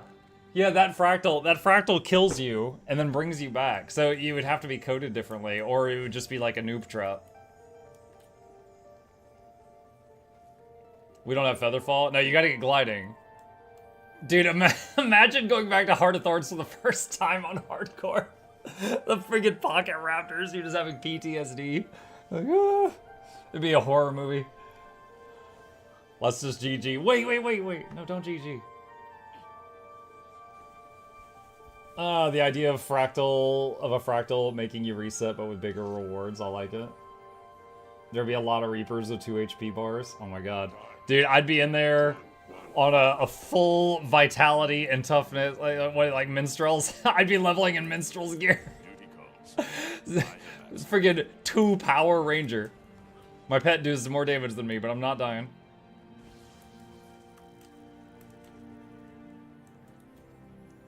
You do canonically die in POF.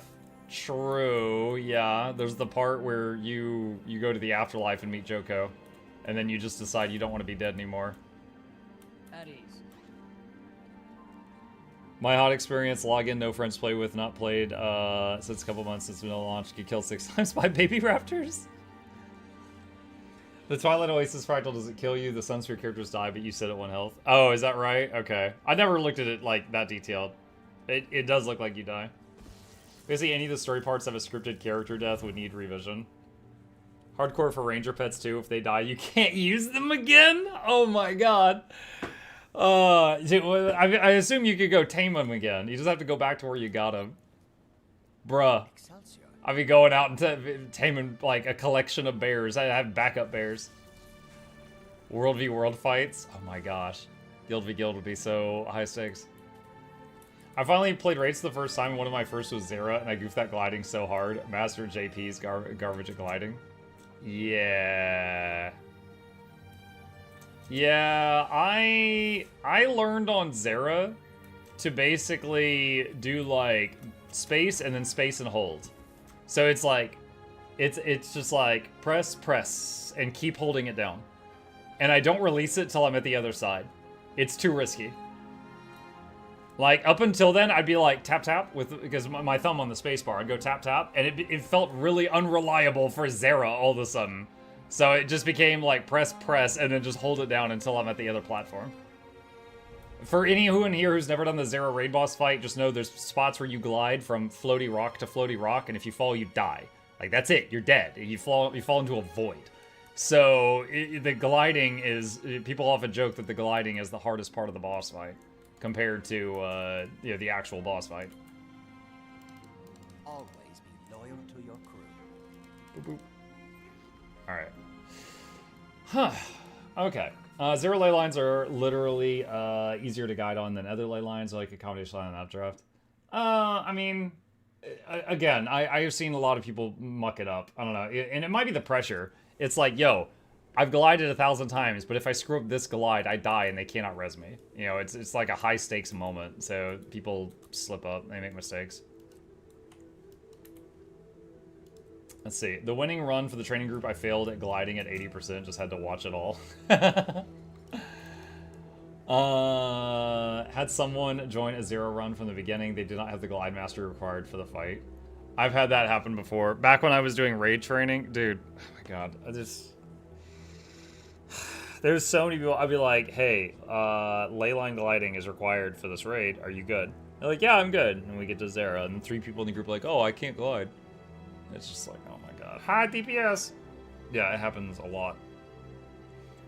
I already see it coming. Wing 5 Soulless Horror. Someone forgets the tank glyph and wipes the raid. I actually watched a, there was a clip the other day in World of Warcraft of a hardcore guild. 40 people. 40 people. Hardcore max level raiding. And they had a full wipe. Other than one guy, so sorry, 39, one guy was late to the raid and lived. And they were fighting the first boss of Blackwing Lair. And for those who don't know, it's a boss fight where you go in and there's this like little dragon dude, and he's the keeper of these eggs. And the eggs are near indestructible, and your goal in the lore is to destroy these eggs. And you use this mind control orb that's in the room for some reason to mind control the dude, and you make him destroy the eggs, and then you fight him and kill him. But if you kill him without destroying the eggs first, I didn't know this, but apparently wipes the raid. And they destroyed, there's like 30 eggs, and they destroyed 29 of them. They missed one. They missed one that someone was standing on, and they didn't see it. And they killed the boss. Like, they killed the boss, and then explosion happened, and it instantly killed everyone who was in the raid. So 39 people just died. And the only guy that lived was late to the raid. And then they saw the egg they missed. And that's like one of the biggest, like, just because usually if there's a wipe, it's like the tank dies, then the off tank dies, then people start screaming, and then a few people hearth out. Like, it's not 100%, but that's one of the few I've seen where it's just like, yeah, everyone's gone. They're all dead, Jim. They're all dead. Salvage. Noob friendly. Well, I mean, not that. That was a description of an endgame raid.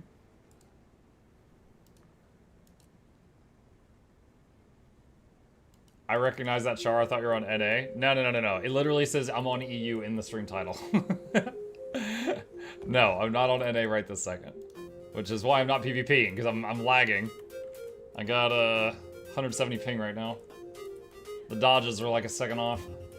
I saw myself, I was like, wait, what? Mom, get the camera! Let's see. Yeah, I joined Training Academy for the event last weekend. Great instructors, didn't have much time to experience them all. That's cool though, that's cool.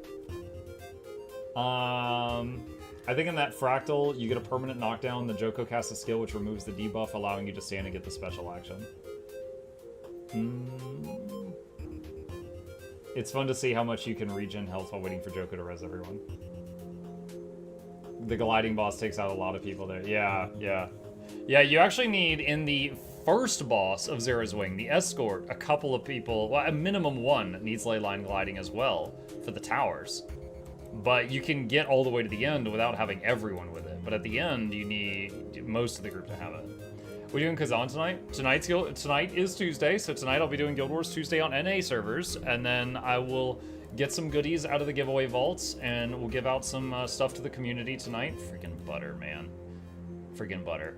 And then after that, we could do Kazan after that. But we got a schedule. We got a schedule. Oh man, just to share this. Hang on a second. Hold on, I told this story earlier, but it's a good story. I was playing this game, just to show some footage of it. Dude, the weight, look at the weight of this dragon. Every time it hit me, I felt like it was just like throwing a moon at me. Like, dude, this thing has pecs. Like, oh my god. So yeah, I fought this freaking thing. Now, possibly my damage was low and it could have been better. It took me 30 minutes of fighting this thing to kill it. And on one of the attempts, I died 20 minutes in. But it was crazy. That might be one of the best dragon fights I've experienced in a video game in my life. Possibly. But it was like, I will remember that forever. 30 minutes I was locked into combat with that thing. My hands were shaking violently at the end because my monkey brain was like, if we screw this up, we have to start over. I better start shaking his hands violently. And I was just like, thanks, stupid. And I started making mistakes at the end and using tons of consumables I had saved up through the whole game. It was extremely memorable. I will always keep it with me, and I never want to do that again. Never. Let's see. Lore-wise, is the Ring of Destruction almost end of the world, so it better be weighted? Yeah. Didn't enjoy Bale? No. Bale? The main thing I remember about Bale is when you would zone into the room, he was already charging you. And sometimes he would hit me before I had loaded in and had control of my character. And so literally the primary thing I remember about the Bale fight is he was BS, and he would take a pot shot at you before you loaded in constantly. And I hated it as a result of that. Like, it completely soured the whole experience. Let's see. Curse you back. Yeah, there was that NPC running around yelling stuff at him. What's the butter for? The butter, a stack of butter is like 5 to 10 gold. It actually has value. And people mail me butter as like a meme, and I just include it in giveaways because people like money. That's it. A lot of the DLC fights were unfun. Hold on. I'm trying to... what were all the DLC fights? Elden Ring DLC bosses. Okay, let me see. The Dancing Lion, he wasn't too bad. Mesmer... dude, Mesmer... I did a meme video on this complaining about Mesmers with spears after Janthier came out, and then I just showed this fight and him just stabbing me with a spear. That was a challenge. The Mother of Finger... that one didn't take too long.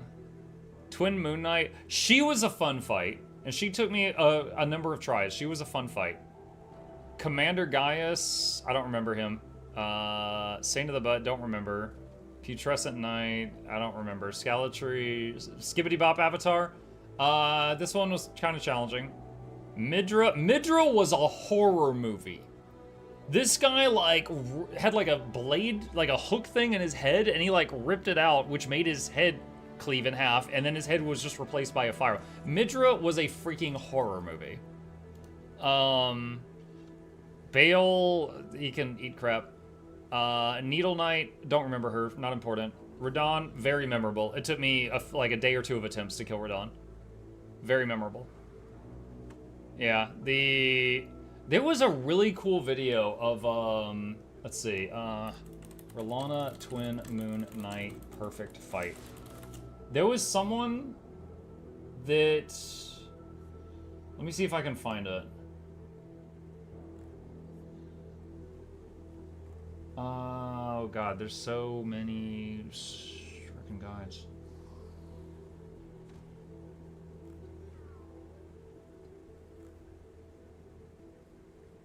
Soul's Perfection? Is this it? Oh my god, dude. It's a good thing I didn't try. Look, all these are guides on how to fight R'Lana. There was a video I saw of someone fighting R'Lana, and they basically perfect parried every single blow through the whole thing. They didn't even use, like, run. They just, like, walked around the boss the whole time and, like, ripped them apart. And I was looking for that fight to see if I could find it. It was really cool. Could you filter in your history? I could check my YouTube history. Hang on. But it was I saw it a long time ago. It might not be there. Let's see. History. R'Lana. No, that's not it. All right, Elden Ring. What comes up if I do that?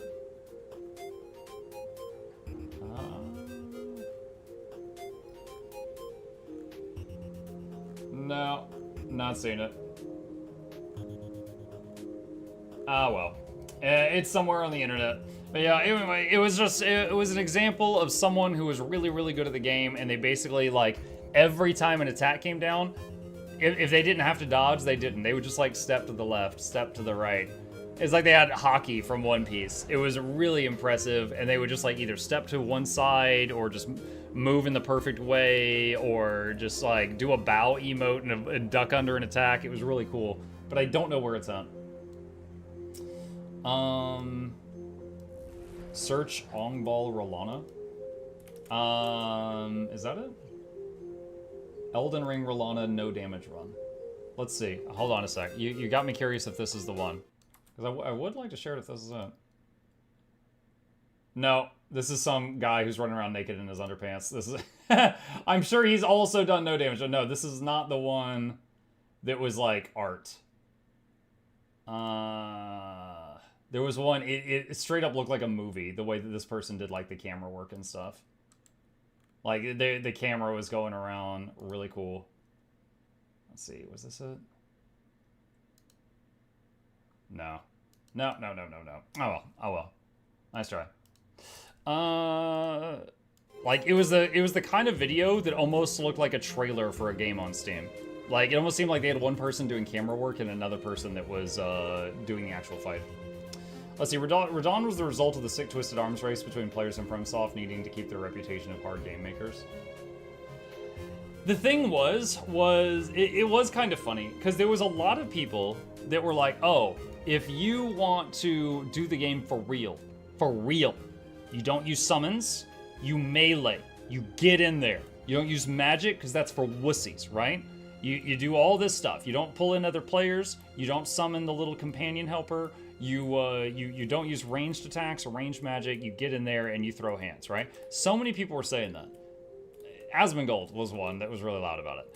And then Consort Radon comes out. And Radon came out and broke all of those people. And then a few people, such as Co-Carnage, made shield builds that blocked 100% of incoming damage from the front, and they beat Radon like this. They're just blocking and poking. And then after that happened, a lot of those people were there like, oh yeah, you gotta get in there and mono, we mono. A lot of them copied the shield build and did it. And it was just like, oh my god, dude. As soon as they're not able to do it, it all breaks down.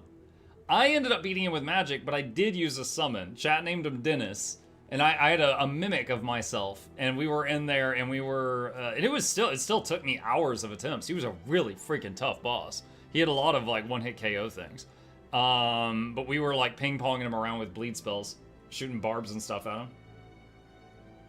But it still took a lot of attempts. Radon is harder with summons. If you're ranged, then it's not that bad because when you or the summon gets aggro, the other can back away and shoot. And then when he swaps, then it gives the other one a break. I'm proud I beat him before they nerfed him. I think I beat him before they nerfed him, but as I said, I used summons. I used a summon. I used my summon mimic, which a lot of people like discredit that. So I say it on the front end. I did. Yeah, I used the mimic, and it was the spell that fired a wave of vines that would bleed bosses. Well, it would bleed anything, but it does bleed on bosses. And then I also had a few cheeky things, like I had a warming stone in my quick access slots. So when I summoned the mimic, it had access to warming stones, and it would throw down healing fields on the ground. It was great because he had infinite copies of whatever items you were holding when you summoned them. How do you use mechanics? Yeah, when the bleed spells are easier to land hits when you get close. Believe me, I know. I killed Milena in like 5 seconds. Hang on. Let me see. Where is that? People always scoff and I'm like, Milena was easy until I show them how I fought her, and then they're like, oh, that doesn't count. Here's one of the toughest bosses in Elden Ring. What? She's by the wall and they're bouncing off the wall. There you go. That was, I think at the 9-second mark, I killed Malenia. That's why anytime someone's like, Malenia's so tough, and I'm like, only if you fight her naked with a stick. Yeah, that's it. She's tough if you don't use the game mechanics. If you limit yourself, then of course it's tougher. You fight her without a summon, it's tougher. Fight her naked, it's tougher. You fight her like using a dance pad, it's tougher. But if you just fight her, it's fine. She's not one of the toughest bosses after DLC got out. No. No. It's funny how your complaints of Erlang is one-to-one with what people were saying about Malenia. Wait, my complaint about Erlang? Hold on, was that to me, Cyro? I don't know who Erlang was. Let me solo her was a great summon for that fight. She's by far the hardest non-DLC boss if you're playing melee. Oh, for sure. Like, during the secret boss at Wukong. Oh, wait, what was my complaints about Erlang? I remember he did in the first phase of him, I did have something I was complaining about, but I don't remember what it was. But I remember after that, it was just like a movie and you couldn't lose. Like, you were like Godzilla fighting Mothra for after that. It just got really crazy. He shuts down my build. I would have to go back and rewatch it. That doesn't sound like me. That probably didn't happen. I am curious what it was, what he did. Let's see. Lance says, I'm looking for the value on expedition contracts here. That's right. Can't find them. I'm blind. They're on sale. I'm wondering what kind of value they got. I mean, expedition contracts give you some stuff in the mail every day for free, Lance. So eventually they pay for themselves and then they just give you profit after that. So if you're playing the game actively and you know you're going to be playing the game for a long time, they're not bad. That I don't have an exact number for you, but that's the facts. They will pay for themselves in time, and then they become profitable after, and they give you stuff in the mail every day. So it's up to you if you think you're gonna be playing the game for a long time. You can't use transformations and immobilize on Erlang. Okay, yeah. I think it was mainly because he had hard counters for a lot of Wukong's BS, which is lore accurate. Yeah, maybe. Thing is, I don't even remember Erlang being, like, just in my memory, Erlang wasn't the toughest boss. I think for me the toughest boss was the monkey battle that was like when you fight the like mirror of yourself. That's like it was like a 20 or 25 minute long boss fight of me fighting another monkey. That to me was the toughest boss in the game. Erlang, I remember taking like a few hours of attempts, but I don't remember it being like crazy. But annoying, sure. Return to Monkey, yeah. Played since launch, but with long, but breaks. Oh, or I don't long in. Wukong fighting Wukong? Yeah. Yeah, I did a video that was called, like, I survived being trapped in a box with a monkey for 20 minutes or something like that. It was just the boss fight. I remember he did the craziest stuff. Like, for anyone in chat who's ever played Black Myth Wukong, imagine you're playing a game and you get low on health and you go to use a healing potion and the boss freezes you, walks up to you, takes the potion out of your hand, he drinks it and throws it away. There was so many moments like that you were just like screaming at the monitor. Like, are you serious right now? Like, they had like half a dozen different cinematic things prepared for like, you do something and the boss just does this cool little movie of him just like showing you what for. Of catching your yeah, there was one where you like bring your staff down for an overhead smash and he would just catch it and then go bonk, bonk, bonk, bonk, bonk, like you were like Hulk versus Loki. Yeah, there was some very memorable stuff there. I was kind of lucky. I one-shot that final phase. So I saw all that stuff. It was fresh in my head. I was like, this is amazing, and then I beat him. So the final phase I got on the first try. Which makes me think of Kazan. Kazan, we encountered what I believe is the second to last boss last night, and on my first attempt, I got to a phase 2, and I got halfway through that phase 2, and we're gonna be trying that again this evening. Yeah. All in all, Melania is the tutorial boss of the DLC. Well, again, I was poking fun at how easy Melania was. I was obviously using all the tools given to me. I was using summons. I used a DLC spell. Stuff like that. Some of the fights in the DLC, like what was that? That last was like Needle Knight something. I don't remember. I think I one-shot her. I'd have to go back and check. But like some of the fights in the Elden Ring DLC were freaking tough, and I remember spending hours on them. Consort Radon was one of them. Mesmer was another one.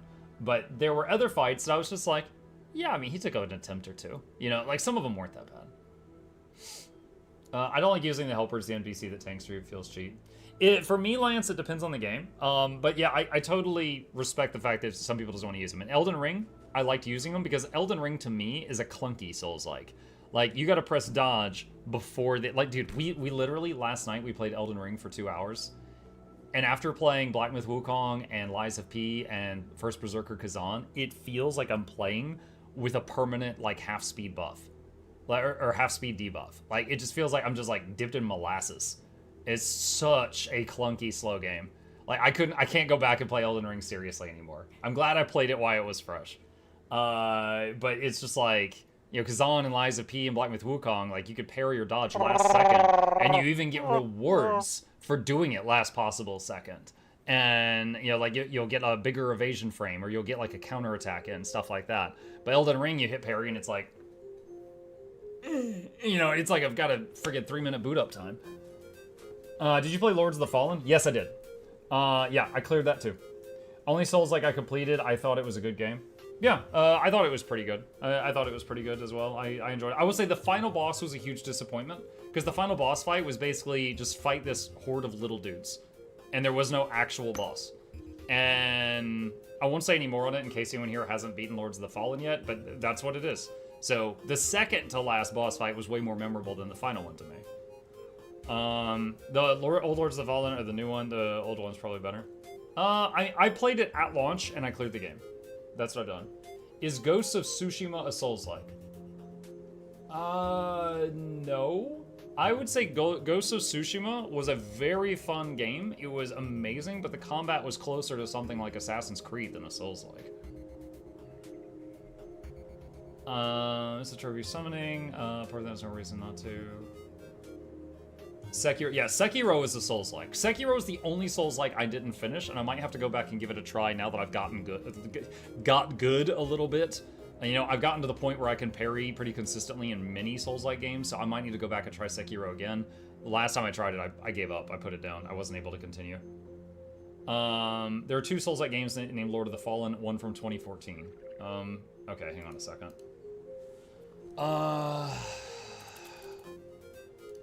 I beat this one. I have 64 hours in this one. This is the one I finished. So I full cleared this one at launch. October 2023. Hopefully that answers your question. I made a positive review video for it too. I listed a couple of negative things I had to say about it, but for the most part it was a positive review video. Neo. I haven't played Neo yet. Might have to at some point. That's the new one. The old one's a pretty nice game too. Gotcha.